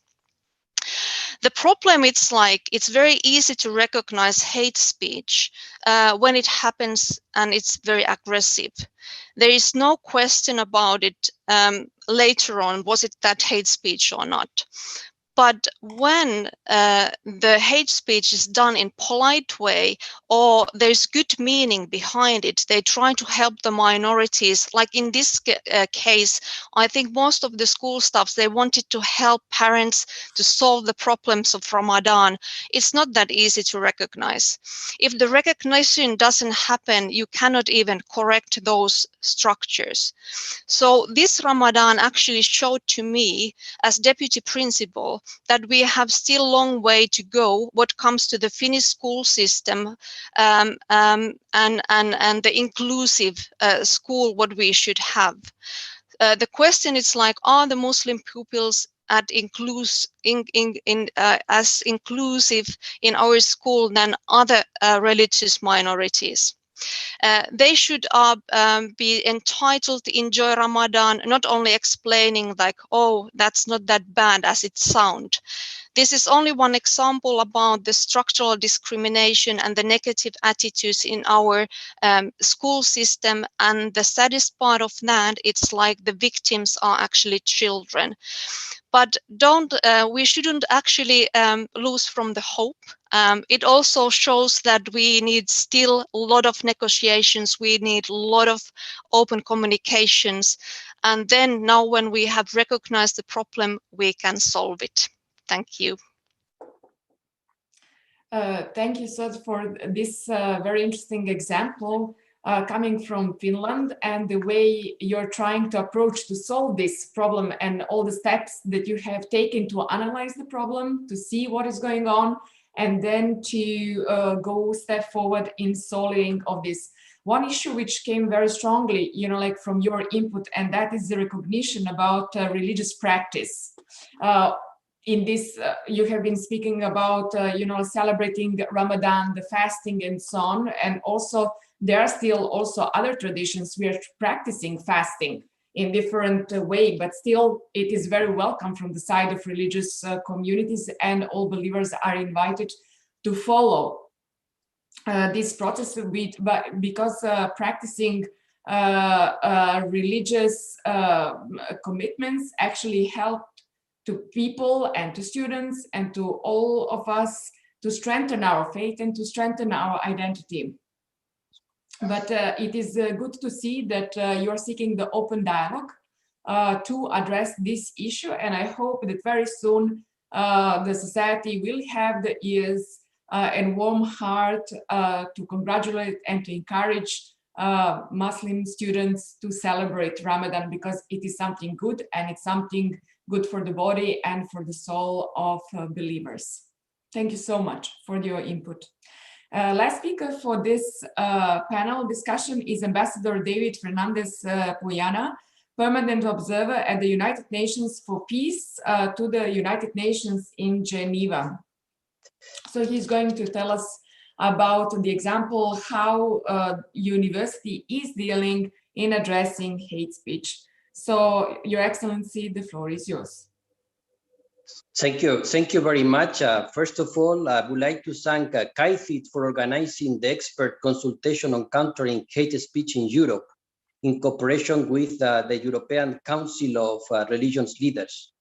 My greetings and thanks also goes to His Excellency Mr. Faisal bin Muammar for his vision, efforts and leadership in this workshop, alongside with his wonderful team and the Deputy Secretary General, Ambassador Álvaro Albacete, and also my thanks to our moderator, Elisabetta, for your work, and also Miss Frances Rose for your cooperation.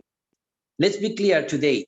Nowadays, there exists a disturbing rise of xenophobia, racism, and intolerance in the world, including in Europe. Social media and other forms of communication are being exploited as platforms for bigotry and hate speech. In this sense, violence committed in the name of religion can lead to massive violations of human rights, including the freedom of religion or belief. In order to tackle the disturbing rise of hate speech, the mutual understanding and interreligious dialogue constitute important dimensions of the dialogue among civilizations and the culture of peace. In this sense, the University for Peace, established by the General Assembly of the United Nations in 1980, also took some actions in this regard. In the past month, we have signed 3 important agreements of cooperation with key actors in the world, namely the Pontifical Lateran University of Vatican, the Muslim World League, and the World Jewish Congress. With all of them, we have the purpose to promote dialogue and cooperation through encountering all kinds of extremism, including Islamophobia, anti-Semitism, and Christianophobia. We have also a memorandum of understanding with CAICID, our brother in this important endeavor. Let me share with you 3 examples and good practices in our cooperation with them. In October 2019, the Pontifical Lateran University, UNESCO, and the UN University for Peace, in cooperation with the Embassy of the Kingdom of Saudi Arabia, we organized the exhibition on Calligraphy for Dialogue, promote the culture of peace through culture and art, of the well-known artist, Saudi artist, Mr. Othman Al-Qujayem, in the city of the Vatican. The presence of His Holiness Pope Francis at the opening was an asset for the success of the exhibition. In November 2020, the Muslim World League, in cooperation with the University for Peace, launched in Jeddah the book entitled Promoting Peace, Human Rights, and Dialogue Among Civilizations, alongside the Vatican, the European Union, Costa Rica, and Spain. 32 scholars and organizations participated in the book, such as diplomats, high UN staff, artists, and academics. Also, the World Jewish Congress, CAICID, and UNESCO sent their contributions to Jeddah in Saudi Arabia. In March 2021, the Universal Rights Group, the UN University for Peace, and the World Youth Congress organized an event on the spread of conspiracy myths online and its implications for human rights within the context of the Human Rights Council, with the participation with the UN Special Rapporteur on freedom of religion or belief, the UN Special Rapporteur on freedom of opinion and expression, and Oxford Internet Institute and UNESCO. And finally, I would like to announce that we are preparing a second volume which will incorporate the human rights dimension to the interfaith dialogue, thanks to the reflections and contributions from high UN staff members, scholars, and distinguished diplomats and ambassadors. The launching will take place in June in the city of Brussels, together with the European Union institutions and Costa Rica, among others. Thank you very much, Ms. Elisabetta, for your cooperation. Thank you very much. Thank you, Your Excellency, for this input and about the material and the progress which are going to follow in June. As I'm here based in Brussels, looking forward if it will be, let's say, live or possible to attend one of these programs, it would be great. But also for other colleagues who are also in this panel and based in Brussels and maybe would like to hear a little bit also more in the discussion rooms after this plenary session. So we unfortunately do not have time for additional questions among the panelists. So we will need to move into the breakout rooms. And I see that there is lots of interest from the colleagues from Bosnia and Herzegovina to explain also about their models, and other colleagues sharing their own experience. But unfortunately, we need to close now plenary and to move to the breakout rooms. And you can bring the valuable experience in the breakout rooms. So thank you so much for participating, and Francis, the floor is yours. Thank you so much, Elisabetta. You're right, we have gone on longer, but it was very interesting to hear so many of these presentations. We will now be placed into 3 groups from which I hope we can discuss a little bit further before we have coffee break. Our colleagues, please could you move us to the appropriate rooms?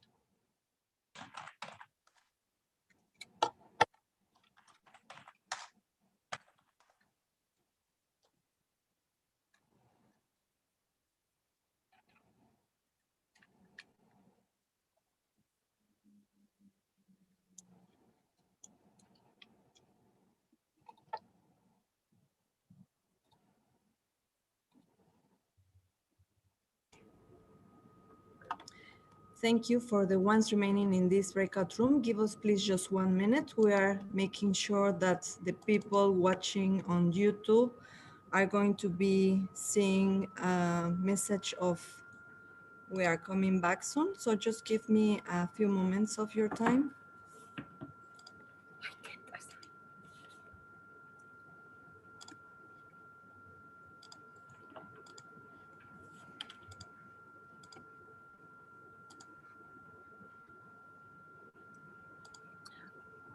But everyone can hear. Perhaps I could just briefly introduce what's happening next. Hello, everybody, welcome. I think the idea was to try and make sure that we have a little bit of space where people can exchange. This is now going to be a closed space where Chatham House rules apply. Please feel free to use the chat as well as to let me know if you wish to speak. We have kindly a Jamboard manager who will be capturing the results, and those will be kept into the report. Afterwards, we will ask everyone, if you have a point which struck you, to put it into the chat so that we have a written form of rapporteuring from this meeting. Would anybody like to begin by emphasizing a point which they came up in the, or maybe that was missing from the panel just now, which they feel ought to be included in our thoughts? Please feel free to raise a hand. I'll see if I can see you.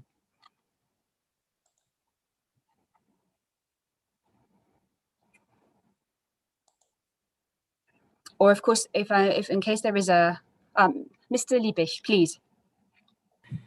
Yes, hello, and thank you for this opportunity to speak. Very interesting discussions. Unfortunately, I couldn't join the first part, but I just would like to share a little bit what we're doing at the OECD, and then perhaps also provide a different perspective. Obviously, we're not primarily targeting things from a religious angle, but from a migrant angle.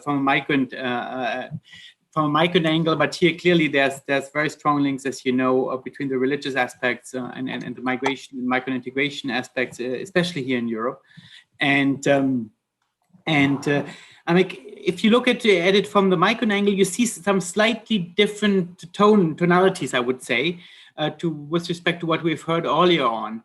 I mean, clearly the salience of the issue of integration has a bit declined, actually, according to most surveys which we have at our disposal at the OECD. Clearly, there's a high risk, as we all know, that this may change very rapidly, and clearly we're very concerned also about shifts in tonalities and in public opinion, and these kind of tendencies towards hate speech and others. Here, I think one thing that worries a lot is, for example, the higher vulnerability and incidence of migrants in many countries, as we know, for example, with respect to the health status. In all countries for which we have data, it's migrant, and it's often the migrants from the MENA regions, from Africa and others, who have very much higher incidences of COVID and higher mortality. So this is also something which is a fact, and as you may know, in some countries this has been used as a discourse for fueling hate speech, and I think that there's a lot of evidence. We know why this is the case. We know for the types of housing where migrants are living, overcrowded housing conditions, more need to take public transportation. Also factors that lack of information reach out to them. In some cases, it may also be lack of access to the public health system or other barriers that prevent that access. But I think it's an issue that we should consider in this context, because there's obviously very clear links between the migration and children of migrants angle and the religious aspects here in Europe, notably, because we know that the religious minorities are also the ones who have migrant parents or who have migrated themselves. At the OECD, we have a network of communications officials of OECD member countries, where we exchange on these issues and where we have frequently also discussed this issue of hate speech. If somebody is interested in exchanging further on that, please don't hesitate to contact me, and I will be happy to exchange further with you. Thank you. Thank you very much. I'm sorry that the technical hitch meant I didn't hear all of the middle of what you said, but thank you. It's really interesting to have the OECD perspective. Is there anybody who'd like to respond to that? And again, I apologize for dipping in and out of this room.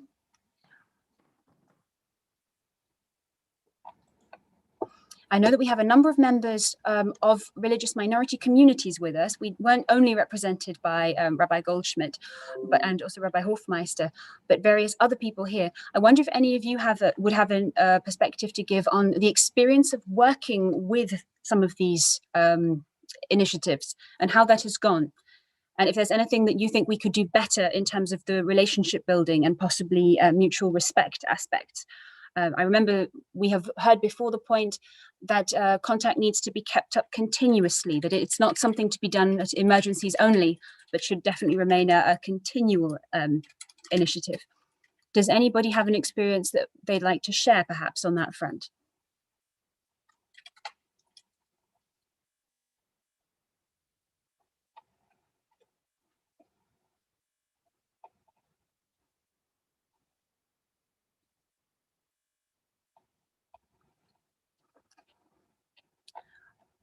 Well, if that one's not so interesting, maybe I could bring up, and maybe Elaine, who is I'm so sorry to interrupt. But Rabbi Hofmeister raised his hand. You didn't see it because he raised it virtually. His real hand, well, actually not virtually, his real hand.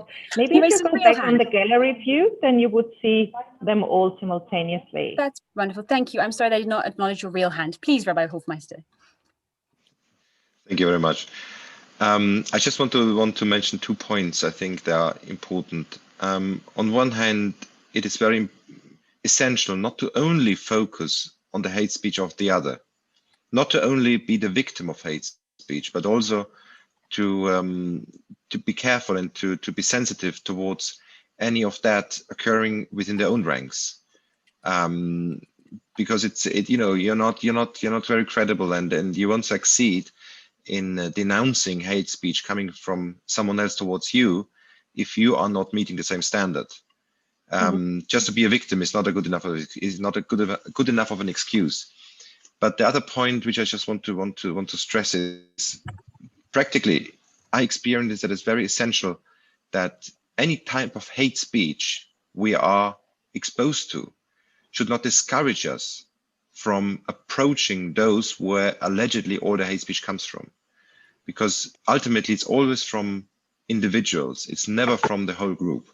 As a very practical example, a lot of Jews feel frightened by the Muslim community as a collective almost. And in my experience, not to take that as a prejudice against the Muslim community, but to approach Muslims, respectful people, not some marginalized figures, but really the center of the community, the leaders of the community, and those who you did not personally experience or seen promoting hate speech. You can break down a lot of prejudice and do preventive work. So my point is never to get discouraged from approaching the bigger group, because we must not underestimate, I don't want to call it embarrassment, but the hesitation of the larger group towards those which some or maybe many in their own constituency are practicing hate speech against. So it's even the responsibility of the victim to stretch out the hand and to approach the other one. Thank you. That is an interesting and important point. Thank you. I see 2 hands at the moment. I see Ms. Garcia and followed by Professor Brodeur.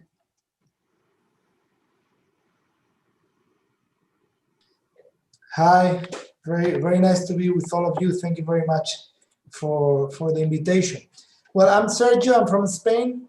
I'm a professor at the Public University of Navarra. However, I was the representative of the Baha'i community nationally for 6 years in Madrid. So I have had the experience of seminars, workshops, and academic activities related to the prevention of hate discourse and hate crimes. And on the other hand, I have been also involved in the interfaith initiatives. So one of the insights I wanted to share is that there are many, I see that there are many activities, many forums, but it seems that people are separated. So there are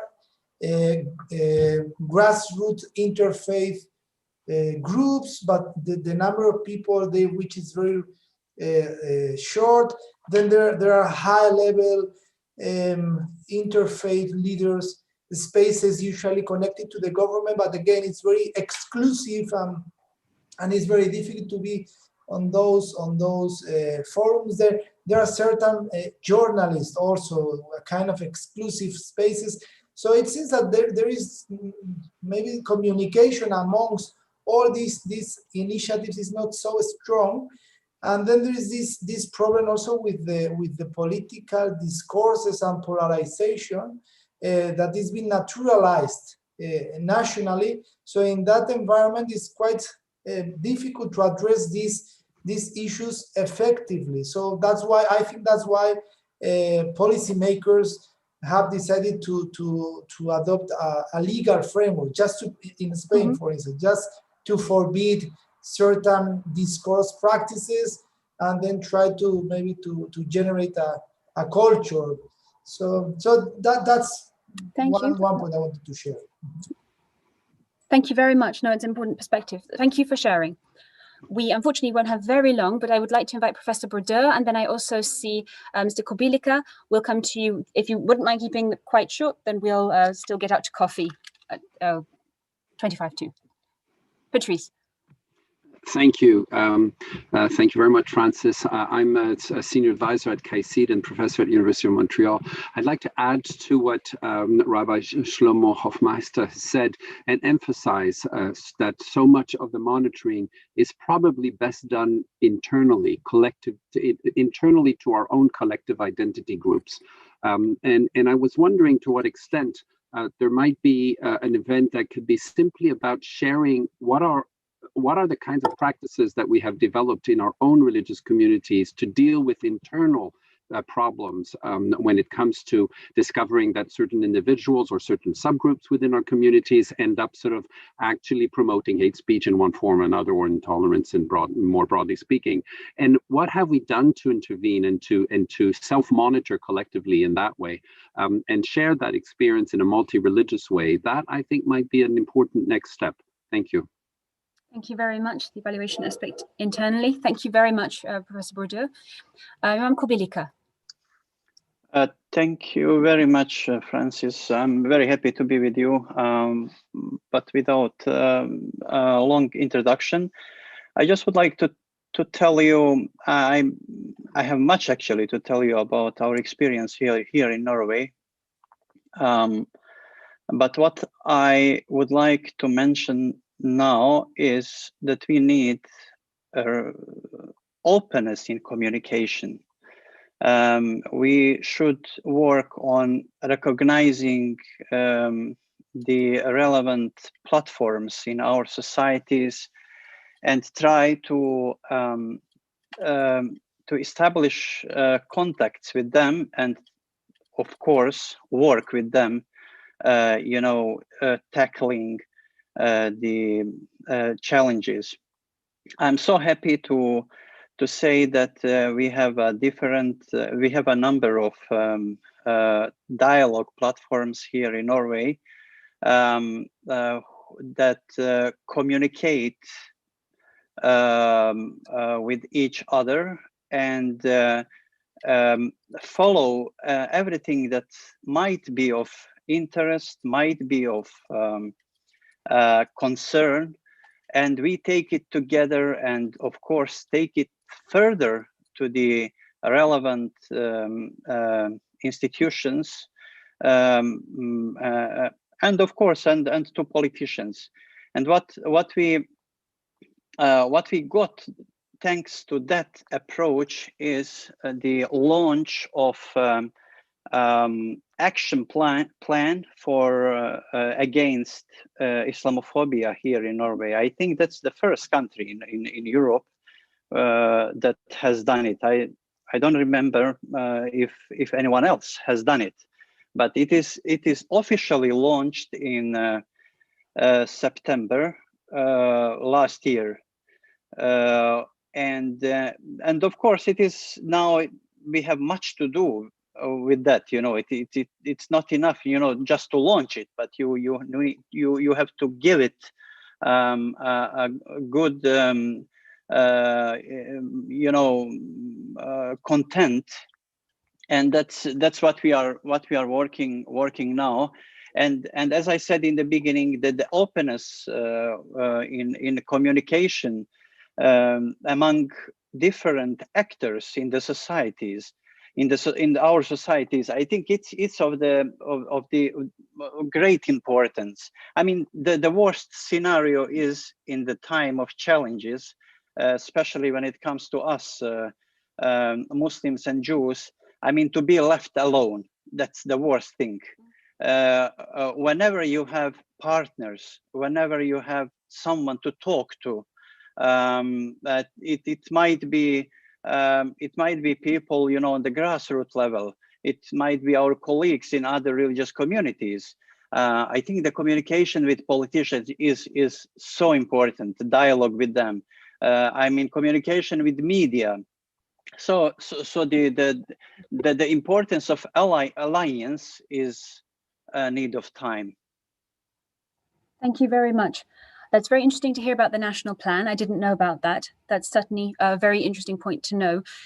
We'd love to be in touch after to find out what the points are of that which have made it a success in your view in terms of the involvement also of religious communities and how well that has gone.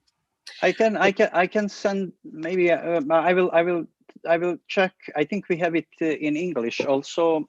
So if I find it, I'll send to you. But let's be in touch. Thank you. Is there anyone else who'd like to say something? I think we are going to be swept gently back into plenary. But in case anyone has a final point, do let us know. Otherwise, I think we will soon be able to take a coffee break, which I think has been well earned. Thank you so much for being with us. I'll repeat this as soon as everyone has arrived, but do take a pause and we'll be back in 10 minutes to continue the discussion with a second panel. And what we will do is capture the results. You saw briefly what Elaine was writing. We'll capture the results in a report which can be shared, and hopefully that will be part of the ongoing conversation, even as at this time we don't have quite enough time to hear from everyone we'd like to. Here is everybody coming back.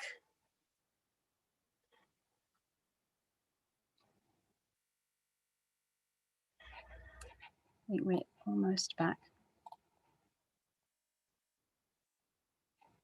Hello, everyone. I think we're nearly potentially all back now. If so, I'd like to thank you for taking part in the breakout groups. You have now all earned a coffee break and I welcome you to have one. Please feel free to switch off your cameras and go and get yourselves a coffee. We'll come back within 10 minutes. I make that at 15:47, so just after 1:45. I look forward to seeing you back here. Thank you so much for taking part.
Francis, you are muted. Hello, good afternoon, everybody, and welcome gently back. Thank you for joining in with these breakout sessions. As we realize there is, of course, not much time for people to report back from them, in case there is a point that you found was very important, please be assured that we have captured it in the minutes. But in case you wish to share it, you're more than welcome to put it into the chat in case there was something which you feel everybody should know. We are delighted to have a lively chat. Otherwise, allow me to welcome you to the second half of the expert consultation on countering hate speech through interfaith dialogue and multi-stakeholder partnerships. Having heard a great deal about the causes of hate speech and current initiatives to prevent it in Europe, this next panel will look into the work to deal with its effects. I'm delighted for this to invite our moderator, Nayana Jayarajan, Deputy Director of Communications at CAICID, who will be moderating the panel to introduce herself. Nayana, over to you. Thank you so much, Francis. Welcome back, ladies and gentlemen. And if you're joining us for the first time, welcome to the expert consultation on countering hate speech through interfaith cooperation and multi-stakeholder partnership. So earlier today and in the first panel, we heard from a number of experts on how hate speech is defined and how its effects on societies and minority communities and efforts ongoing by policy institutions and religious communities to tackle it, followed by a very robust discussion in the breakout sessions on how the pandemic may have worsened or changed efforts to counter hate speech. In the second panel, then, we look forward to delving a little bit more into this last aspect, which is what impacts does hate speech have on societies and communities? So how can community relations which have been damaged by hate speech be restored or repaired? What does accountability and reparation for victims of hate speech look like? And what kind of partnerships exist or need to exist to help these initiatives to succeed? My name is Nayana Jayarajan. I'm moderating the session on behalf of the co-organizers of today's meeting, the International Dialogue Center, CAICID. At CAICID, we have seen firsthand the impact of hate speech and the consequences that it can have on societies in different stages of conflict. We've been involved in convening partnerships and discussions between religious institutions and policymakers at a number of different levels, especially on how to deal with the possible consequences of hate speech and how those can be mitigated. For example, our partnership with the UN Special Representative on the Prevention of Genocide on the Action Plan for Religious Leaders on the Prevention of Incitement to Violence, which may lead to atrocity crimes, was geared specifically towards equipping religious communities with the skills to recognize and address hate speech before it escalates into violence. In the Central African Republic, where hate speech exacerbates already fragile inter-community relations, we work with journalists on conflict-sensitive reporting and avoiding hate speech in their coverage. In Myanmar and the Arab region, we work with religious and interfaith communities to promote peace speech or counter-narratives via Facebook and other social media, for example, on WhatsApp. There's not a region in the world, unfortunately, that has not been impacted by the consequences of hate speech, and we in Europe are absolutely no exception. And that's why we're so pleased to have with us a spectrum of expert speakers who have been working on these issues from very different perspectives and who we look forward to learning from. To the speakers, each of you will have 5 minutes to present your work and your thoughts, after which I hope we can discuss some questions. I would invite our participants, please, to pose any questions that they have to the speakers in the chat, and hopefully we can get to some of them in the session, time permitting. But if not, we can definitely get into them during the breakout sessions. I'd like to turn now to our first speaker, Ms. Christy J. Edwards, who is the Deputy Head of Tolerance and Non-Discrimination at the OSCE Office for Democratic Institutions and Human Rights. Ms. Edwards, may I invite you, please, to start us off? Sure, thanks so much for having me. I hope you can all hear me well. I will try to keep my remarks fairly brief, as I know there's a lot to get through today. So I'd like to discuss the broader subject of efforts addressing the effects of hate speech from the angle of best practices for joint action, particularly focusing on how faith actors and national authorities can achieve the best effects working together. And before I do that, I want to provide a little bit of context to explain why the potential and importance of faith actors and national authorities working collaboratively to address these issues is so important. Obviously, hate speech and the related phenomenon of scapegoating often derive from political and societal discourses. And we've seen that the COVID pandemic has made the relationship between scapegoating, hate speech, and hate crime quite salient. And of course, the negative effects of these manifestations of intolerance have particularly affected minoritized communities. And so while people around the world have been affected by the pandemic, it's also important to note that some of these groups were already in a position of vulnerability before the pandemic even started. This year, we've noted through our annual hate crime report that violent acts against particular groups and communities continues to be a concern across the OSCE region, but that already existing types of racism, xenophobia, and other types of intolerance also now emerge as acts of intolerance and discrimination related to the pandemic. Some of these minority communities were negatively portrayed by the general public, ranging from ordinary citizens to high-level politicians and policymakers, and also in the media. In our report that came out last summer on human dimension commitments and state responses to the COVID-19 pandemic, intolerance and discrimination have been significantly directed towards people perceived to be of Asian descent, and individuals perceived to be of Asian descent particularly seem to have been disproportionately targeted in hate incidents. And by July of 2020, ODIHR had received reports of hate incidents against individuals in quite a number of OSCE participating states. I won't go into all of them due to the time, but I can list those off for you later if folks are interested. The recent mass shooting of 6 Asian Americans also in the United States provide an unfortunate example of the escalatory nature of this type of discrimination, where political scapegoating legitimizes hate speech and, if left unchecked, can result in fatal hate crimes. And we're clearly seeing that the trajectory of intolerance could not be clearer. The recent escalation of hate crimes against the Asian American community in the United States also serves as a powerful reminder that while the primary responsibility for acts of intolerance and discrimination rests with states, this responsibility is not always upheld. And so in this context, the importance of the work of faith actors and civil society more generally becomes amplified, and cooperation between faith actors and national authorities becomes crucial. So at ODIHR, we believe that interfaith cooperation and multi-stakeholder partnerships operating in the freedom of religion and belief human rights framework is critical to effectively and consistently challenging hate speech. The impact of hate, discrimination, and intolerance is often overwhelming on the targeted communities, and solidarity can make all the difference to those impacted. Faith and religious leaders are uniquely placed to show their communities that the path of solidarity and to work with national authorities is very effective in challenging hateful rhetoric.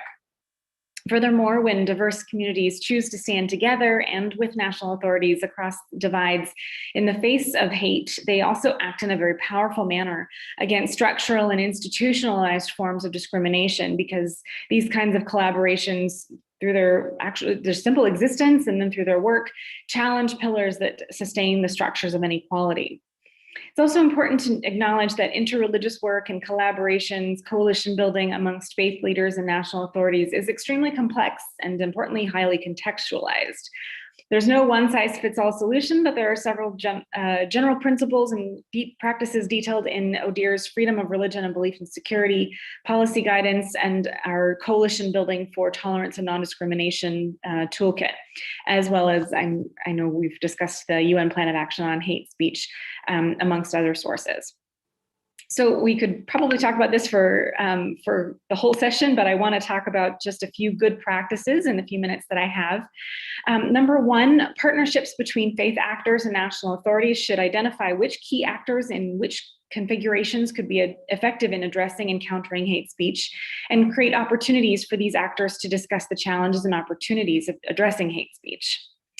Number two, dialogue and engagement initiatives between states and religious or belief communities on issues pertaining to freedom of religion or belief and security, working on hate crimes, should advance freedom of religion and belief for all, prevent and counter discrimination on grounds of religion or intolerance on grounds of religion or belief, including by speaking out strongly and promptly against advocacy of hate crimes or hatred that constitutes incitement to discrimination, hostility, or violence, ensure broad-based and sustainable security, be open to participation by the full range of religious or belief communities in society, respect the autonomy of religion or belief communities. And I have a couple more of the suggestions, but maybe I'll save those for the breakout discussion groups in the interest of time. And lastly, good practice number 3, given the highly contextualized nature of both hate speech and interreligious engagements, partnerships between faith actors and national authorities or coalitions should encourage the reframing of hate speech concerns and appropriate responses in a way that's in accordance with international human rights law, acknowledges the challenges of addressing hate speech in accordance with international human rights law, recognizes the rights of victims, particularly their rights to freedom of opinion and expression, acknowledge the underlying societal and structural factors which make people susceptible to hate speech, and use local vernacular and language that's appropriate in the country context. So I'm aware of time, but wanted to give just a couple practical examples where we've seen these good practices at play. In Germany, since 2016, the Federal Foreign Office has stepped up its efforts to make religious communities strategic partners in the work to promote peace. They've held several conferences with the aim of developing a global network of religious representatives working for peace in their countries and communities, and with the aim of discussing various religions' potential to foster peace and security, or peace in society, and to link this more closely with German foreign policy. And the idea is also to work with different faiths and faith-based organizations with shared interests such as peace and stability as strategic partners in a sustainable network. And I also want to quickly mention Religion for Peace's interreligious councils, which are the mechanism through which Religions for Peace engages religious leaders and their communities in multi-religious cooperation to transform conflict, promote peace, and advance sustainable development. I know we're going to hear a little bit about this later on, so I won't go into to the details, but just want to note that many of the 90 interreligious councils around the world have confirmed that they've been working with state authorities on aspects of hate speech and multiple forms of discrimination dynamics over the last 50 years. So perhaps for the sake of time, I'll stop there. There's a lot more to discuss and look forward to continuing the conversation and perhaps providing a few more examples during the Q&A session. Thank you so much. I'd just like to highlight what you pointed out about the importance of interfaith cooperation with national authorities, solidarity, speaking out against hate speech, and also the focus that you placed on the escalatory nature of hate speech, which is a focus for this panel discussion. Thank you so much. I'd like to hand over now to our next speaker, Dr. Daniel Höltgen, Council of Europe Special Representative on Anti-Semitic and Anti-Muslim Hatred and Hate Crimes. Dr. Höltgen, please. First of all, thank you so much for inviting me. I am really honored that I can make a contribution and share some of my thoughts with you today. Your work is very valuable for mine, as I've discovered today, but not only today, but by reading through your documents. The Council of Europe, which I represent, has, of course, a very clear rules about hatred and freedom of religion and hate speech and hatred against religion and hatred against any minority group and racism. This comes from the basis of all our work, which is the European Convention on Human Rights. For example, Article 14 of the Convention is the prohibition of discrimination of any kind. And Article 9 is freedom of thought, conscience, and religion, which have to be guaranteed across the 47 member states. Now, much of the discussion today has focused on hate speech, which is also a priority of mine, and on online hate speech, simply because it magnifies and exacerbates the harm that can be done through words, and that hateful words can lead, and often unfortunately lead, to hate crimes. And we have spoken about the rise of anti-Semitic, anti-Muslim, and other kinds of hate crimes during the pandemic. But of course, the question that is always put and the argument that is put against action against hate speech is freedom of expression. And this, of course, has been used many times by internet providers or internet platforms, that they can't do anything about hurtful or other posts because it is freedom of expression, at least under US law. Now, the convention is very clear on freedom of expression. It says that it is a fundamental right, and this is Article 10 of our convention, and that it is the pillar of any democracy. However, freedom of expression is not an absolute right, even though it is allowed to offend, shock, and disturb. It cannot go against other fundamental rights, such as the victim's right to private life or the prohibition of discrimination. So open racism and Holocaust denial, for example, are certainly not covered by freedom of expression. And I think it is our job to make the big platforms realize this, and that they cannot continue to do business on the basis of simply allowing anything to go through. And this is why I am pleased that there are many initiatives, including from the Council of Europe, to address the issue of online hate speech. One initiative is, of course, the proposal for a Digital Service Act by the European Commission, which was adopted some time ago, which does foresee very, very clear liability for internet platforms if they allow such hate speech to be distributed and to cause harm. We are looking at it from a human rights point of view, and this is why at the end of this year, the Council of Europe will put forward a comprehensive recommendation to all of its 47 member states on combating hate speech, and it will take into account the judgments of our court, the national experience, for example, by the German national law on network enforcement, and it will also look at things which are not blatantly and clearly illegal, such as Holocaust denial. It will also look at the aspects of clearly harmful but not illegal hate speech and the damage that that can do. We are of the opinion that governments must ensure that hate speech laws are implemented scrupulously at all levels. Sometimes it is not necessary to invent new rules and laws, they just need to be implemented.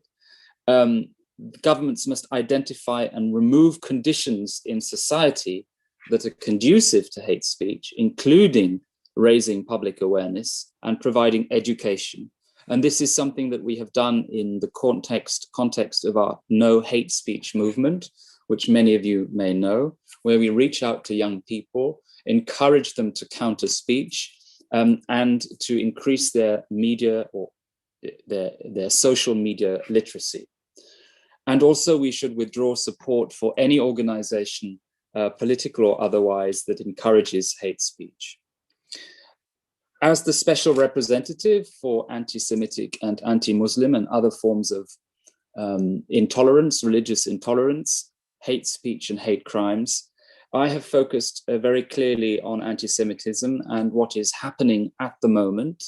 And for example, the death threats that have been issued on Twitter in France against members of the Jewish community are totally unacceptable.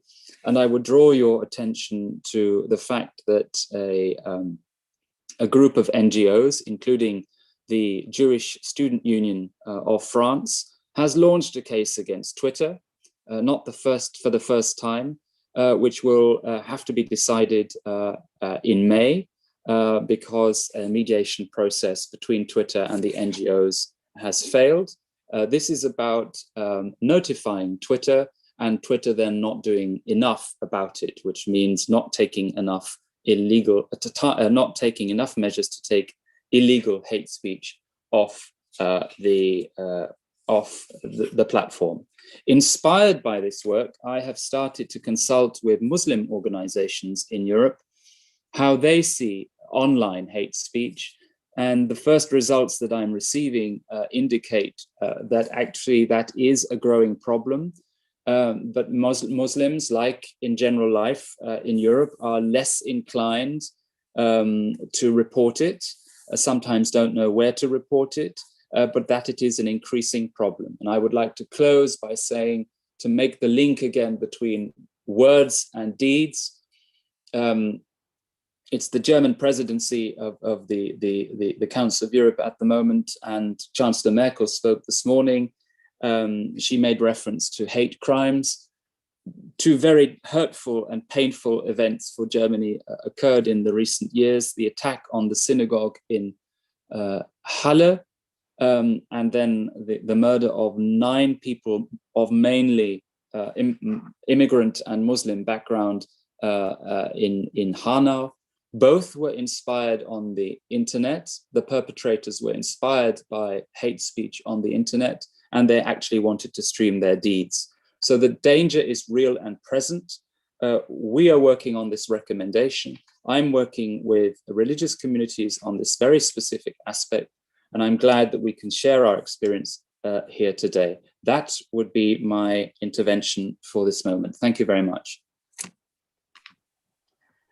Thank you very much, Dr. Hültgen, for raising several very, very important points, but also for rooting us in policy and the regulatory aspect of this discussion, but also raising this very important issue of the role of technology platforms and the regulation of technology platforms and what avenues are available in that regard, and also this related perceived conflict between freedom of expression and the regulation of hate speech.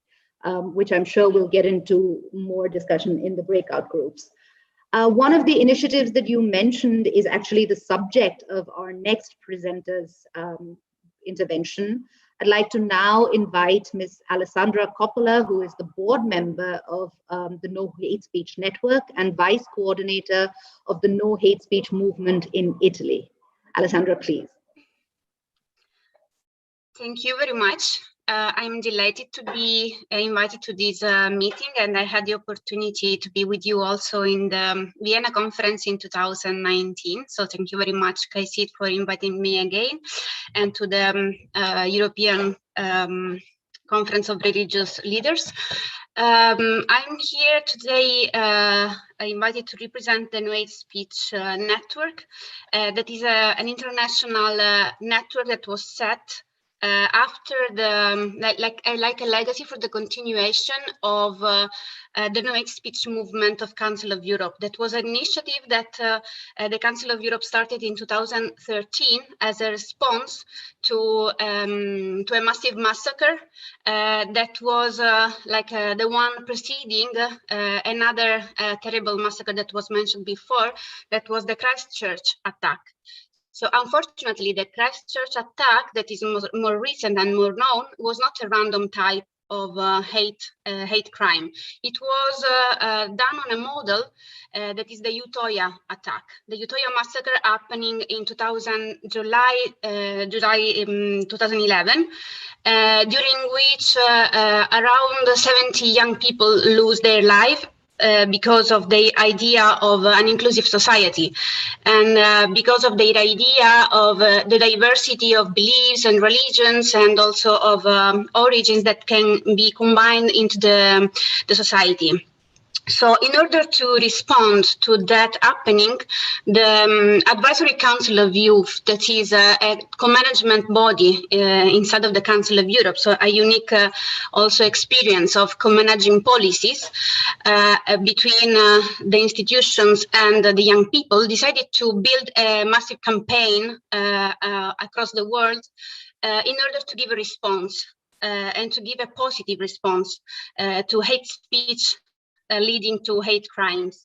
So in that moment, the idea was to build a youth-led campaign in order to prevent and report hate speech. So these two were the initial pillars the activism of the young people around the Council of Europe member states, and we had national campaign committees in the different member states of the Council of Europe and beyond, because we had also some campaigns happening in Canada, in Mexico, and in Tunisia, for example, just to give you the idea of the dimension of the initiative.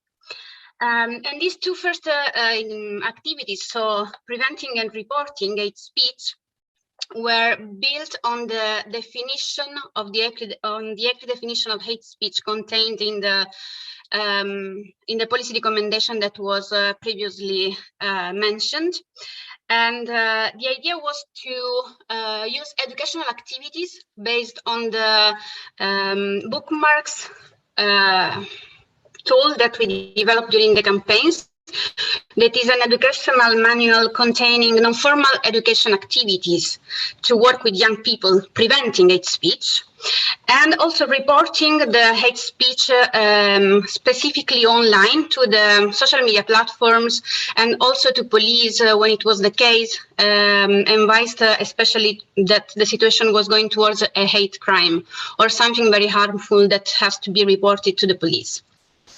After 2 years of experience in this campaign, we understood that something was missing, because also following the evolution of the social media platforms, we saw that it was needed something in addition to the reporting and the preventing activities. So a third pillar was developed in 2016, that was the counter and alternative narrative activities. So a new manual was also developed, that is the WeCan, as I mentioned, that is here.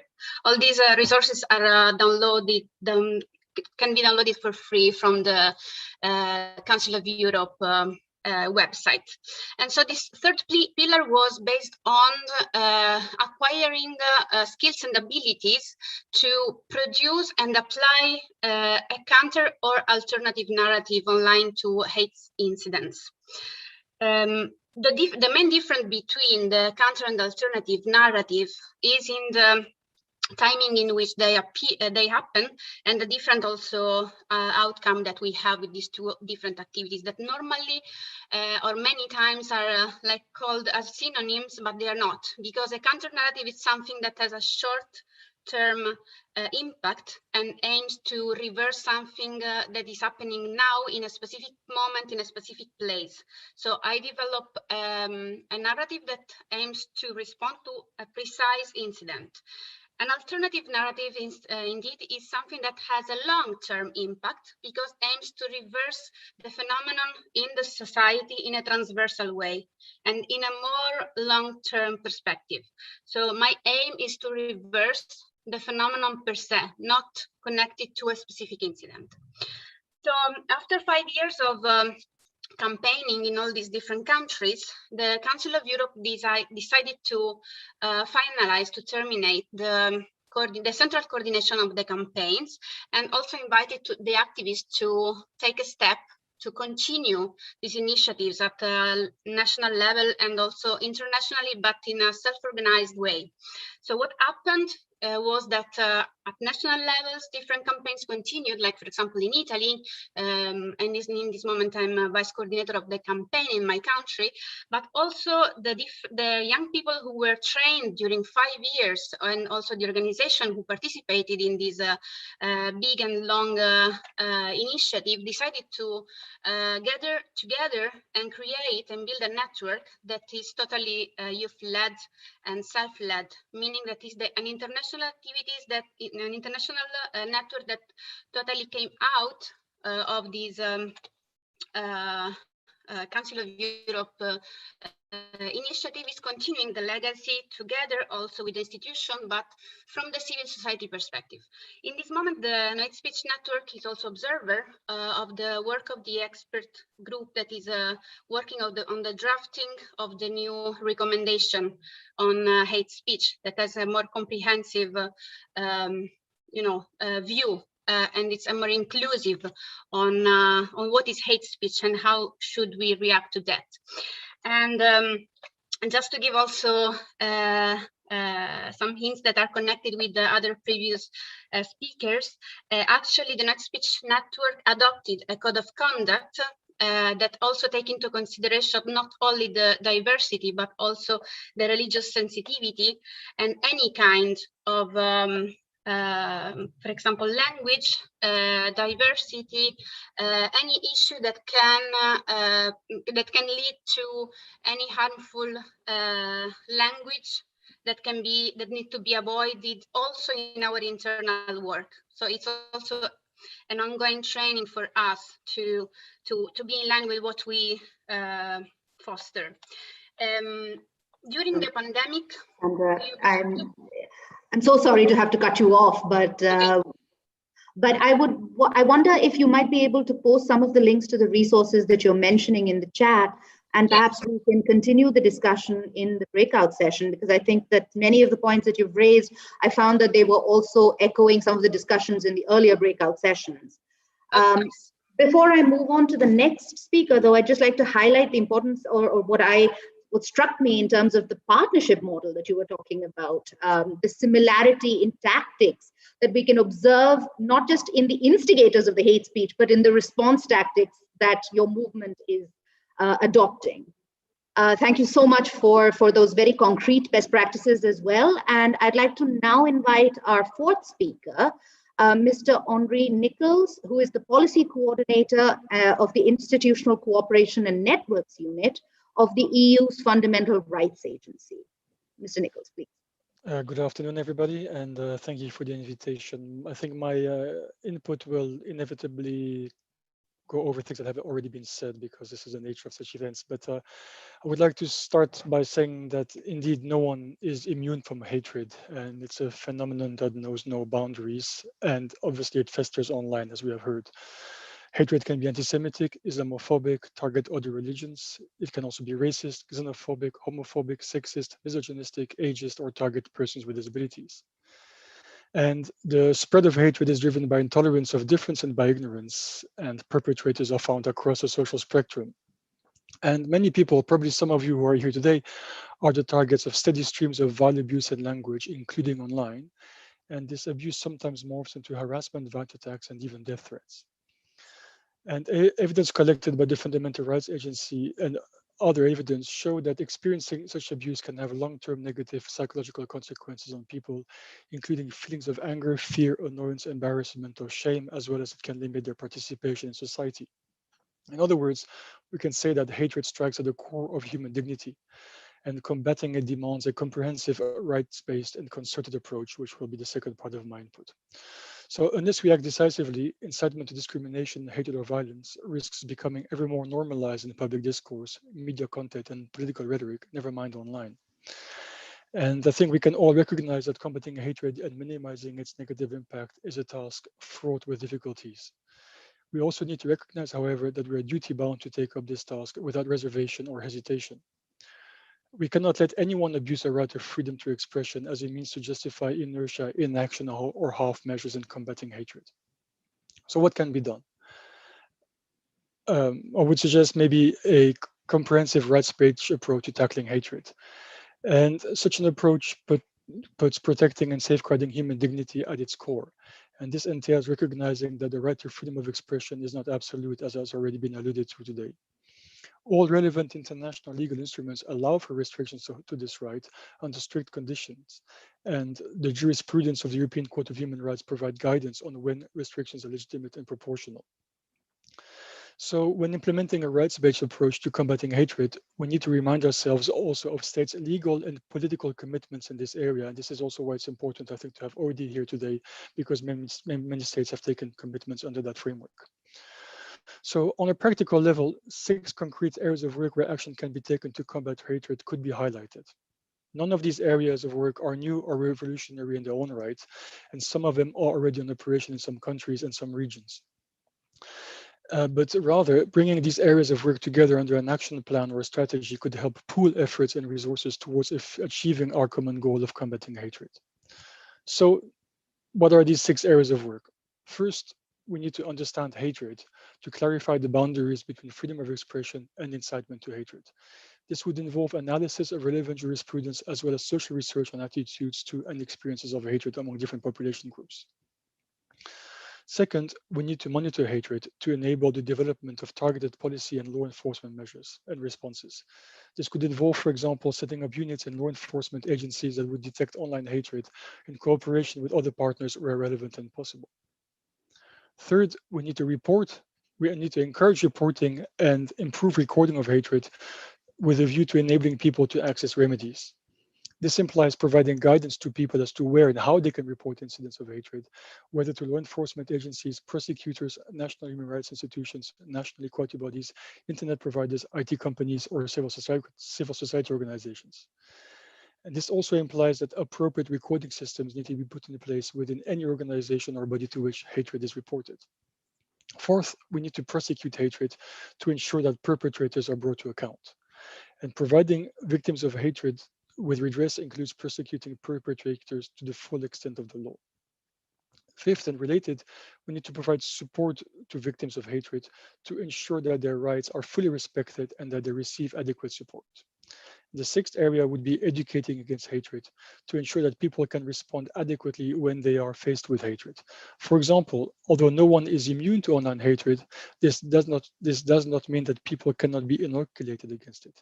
This can be achieved by increasing media literacy, by improving critical reading skills with regard to media content, including online, developing counter narratives or alternative narratives, civic education, or simply communicating on the value of respecting rights.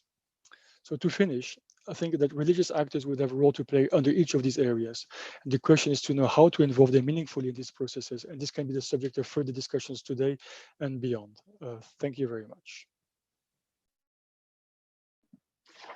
Thank you very much for highlighting the importance of that rights-based approach that puts human dignity at its very center. I think that's something that has been the focus of many discussions on how religious actors can also be involved in preventing hate speech. And also for these 6 areas of action, which I think provide a really useful framework for discussing what kind of initiatives and partnerships might be possible in the breakout sessions. So thank you very much for that. I'd now like to invite our last speaker, Ms. Emina Friliak, who is board member of the European Interfaith Youth Network of Religions for Peace Europe. Emina, please. Thank you very much. I hope you can hear me. Good afternoon from Bosnia and Herzegovina, and thank you very much for your invitation. It's an honor and pleasure to speak among these distinguished speakers.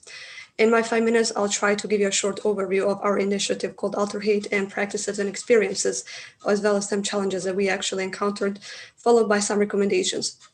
So our initiative is created by young people gathered around European Interfaith Youth Network of Religions for Peace, and young people coming from the 3 Western Balkan countries, which are Albania, Bosnia and Herzegovina, and Serbia.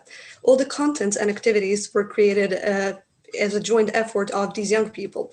So our campaign has 3 pillars, let's say, activities of education and sensitization, raising awareness about the existence of very existence of hate speech and its consequences, as well as advocating for acceptance and diversity and inclusion through counter and alternative narratives. But how we did this? Our initiative consists of online and offline efforts and emphasizes on online sphere because we are in a COVID-19 pandemic, so most of these things are done online. Our offline activities consisted of seminar in Bosnia and Herzegovina, but also street actions in Serbia and Albania, aimed at educating and raising awareness about very existence of hate speech.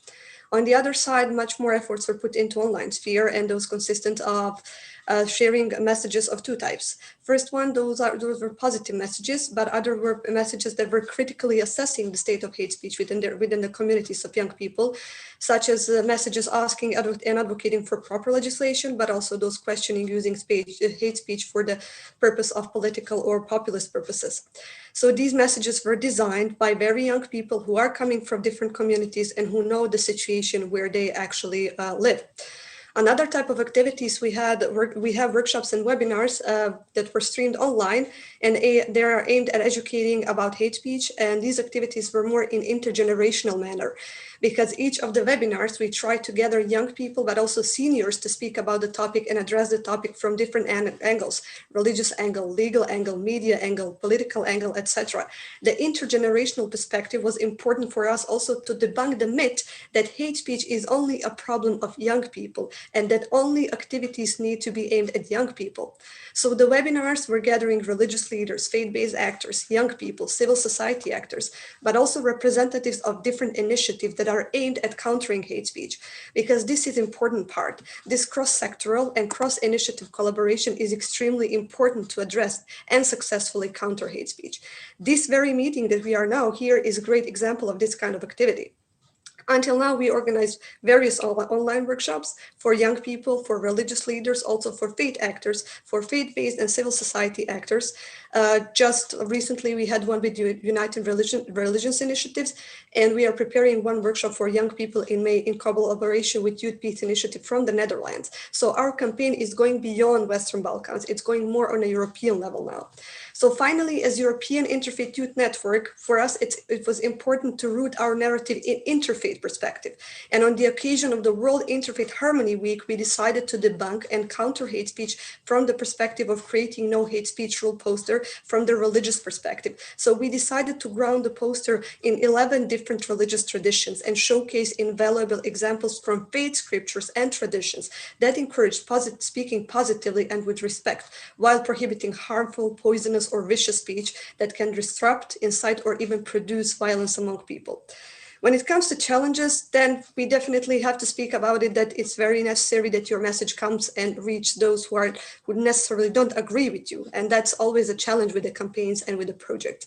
Another challenge is that hate speech is very much omnipresent syntagma, but mostly people don't know what exactly it is. They don't know, how to recognize it, and then they are not reacting to it. They are not reporting, they are not countering it. So this is something that we perceive through the campaign. So online spaces and social media gives us enormous chances to reach different target groups. And this is something that we have to utilize. Throughout our campaign, our social media was visited even by those who are not agreeing with us. They were leaving comments like questioning our messages, claiming that hate speech doesn't exist, etc., etc. All of these people, we actually conversed with them. We didn't want to ignore them. We didn't want to censor them because they were not employing hate speech. If hate speech was employed, they would be definitely reported. So it's really important that we have a person who will take care of the social media and be able to converse with people, but taking care that your platform does not turn into hate speech platform. And finally, what was important for us is to create contents that will reflect diversity, that will counter hate speech as a problem that affects all of us, and create a platform that sends a message that people of different backgrounds are supporting diverse groups of people, not some specific groups, and that in our case, this was an interfaith effort, which actually gave it an added value. Thank you very much. Thank you so much, Emina, for that example of an initiative to counter hate speech that is grounded in religious traditions and interfaith work, and giving us all a picture of what that might look like. And also for your emphasis, which brings us really back to the opening session, on a cross-sectoral, transnational, multi-stakeholder partnership approach, which is something that we're all aiming for from this event.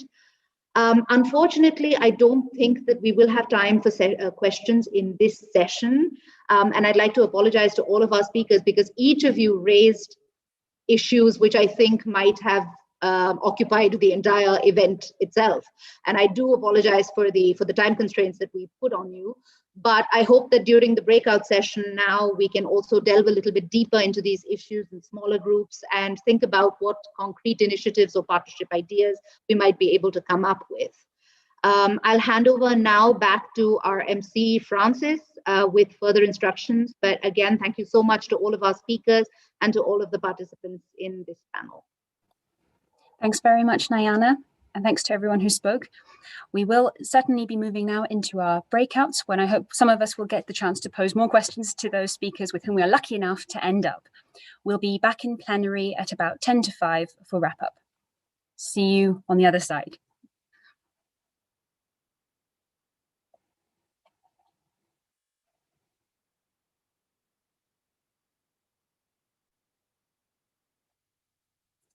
And I think that's good, Elaine. Thank you. I think what we are seeing on the screen is the message for the streaming. If we can get rid of that, that would be great. We don't need that one. I'd like to open the floor back again to our speakers and to, in fact, anyone who had a question which was unfortunately frustrated. There were certain points which both Alessandra and Daniel would have continued on to, and perhaps we can also be lucky enough to hear more of them. Is there anything you felt that was would need to be added to the discussion, which unfortunately for time reasons, yet so far we haven't been able to go into in depth? If you raise your hand in the participants slot, I can definitely see you and I'll call upon you when I spot you. Just to give you remind you, this is a Chatham House rule, so no, this will not be live streamed, and you're most welcome to use the chat as well.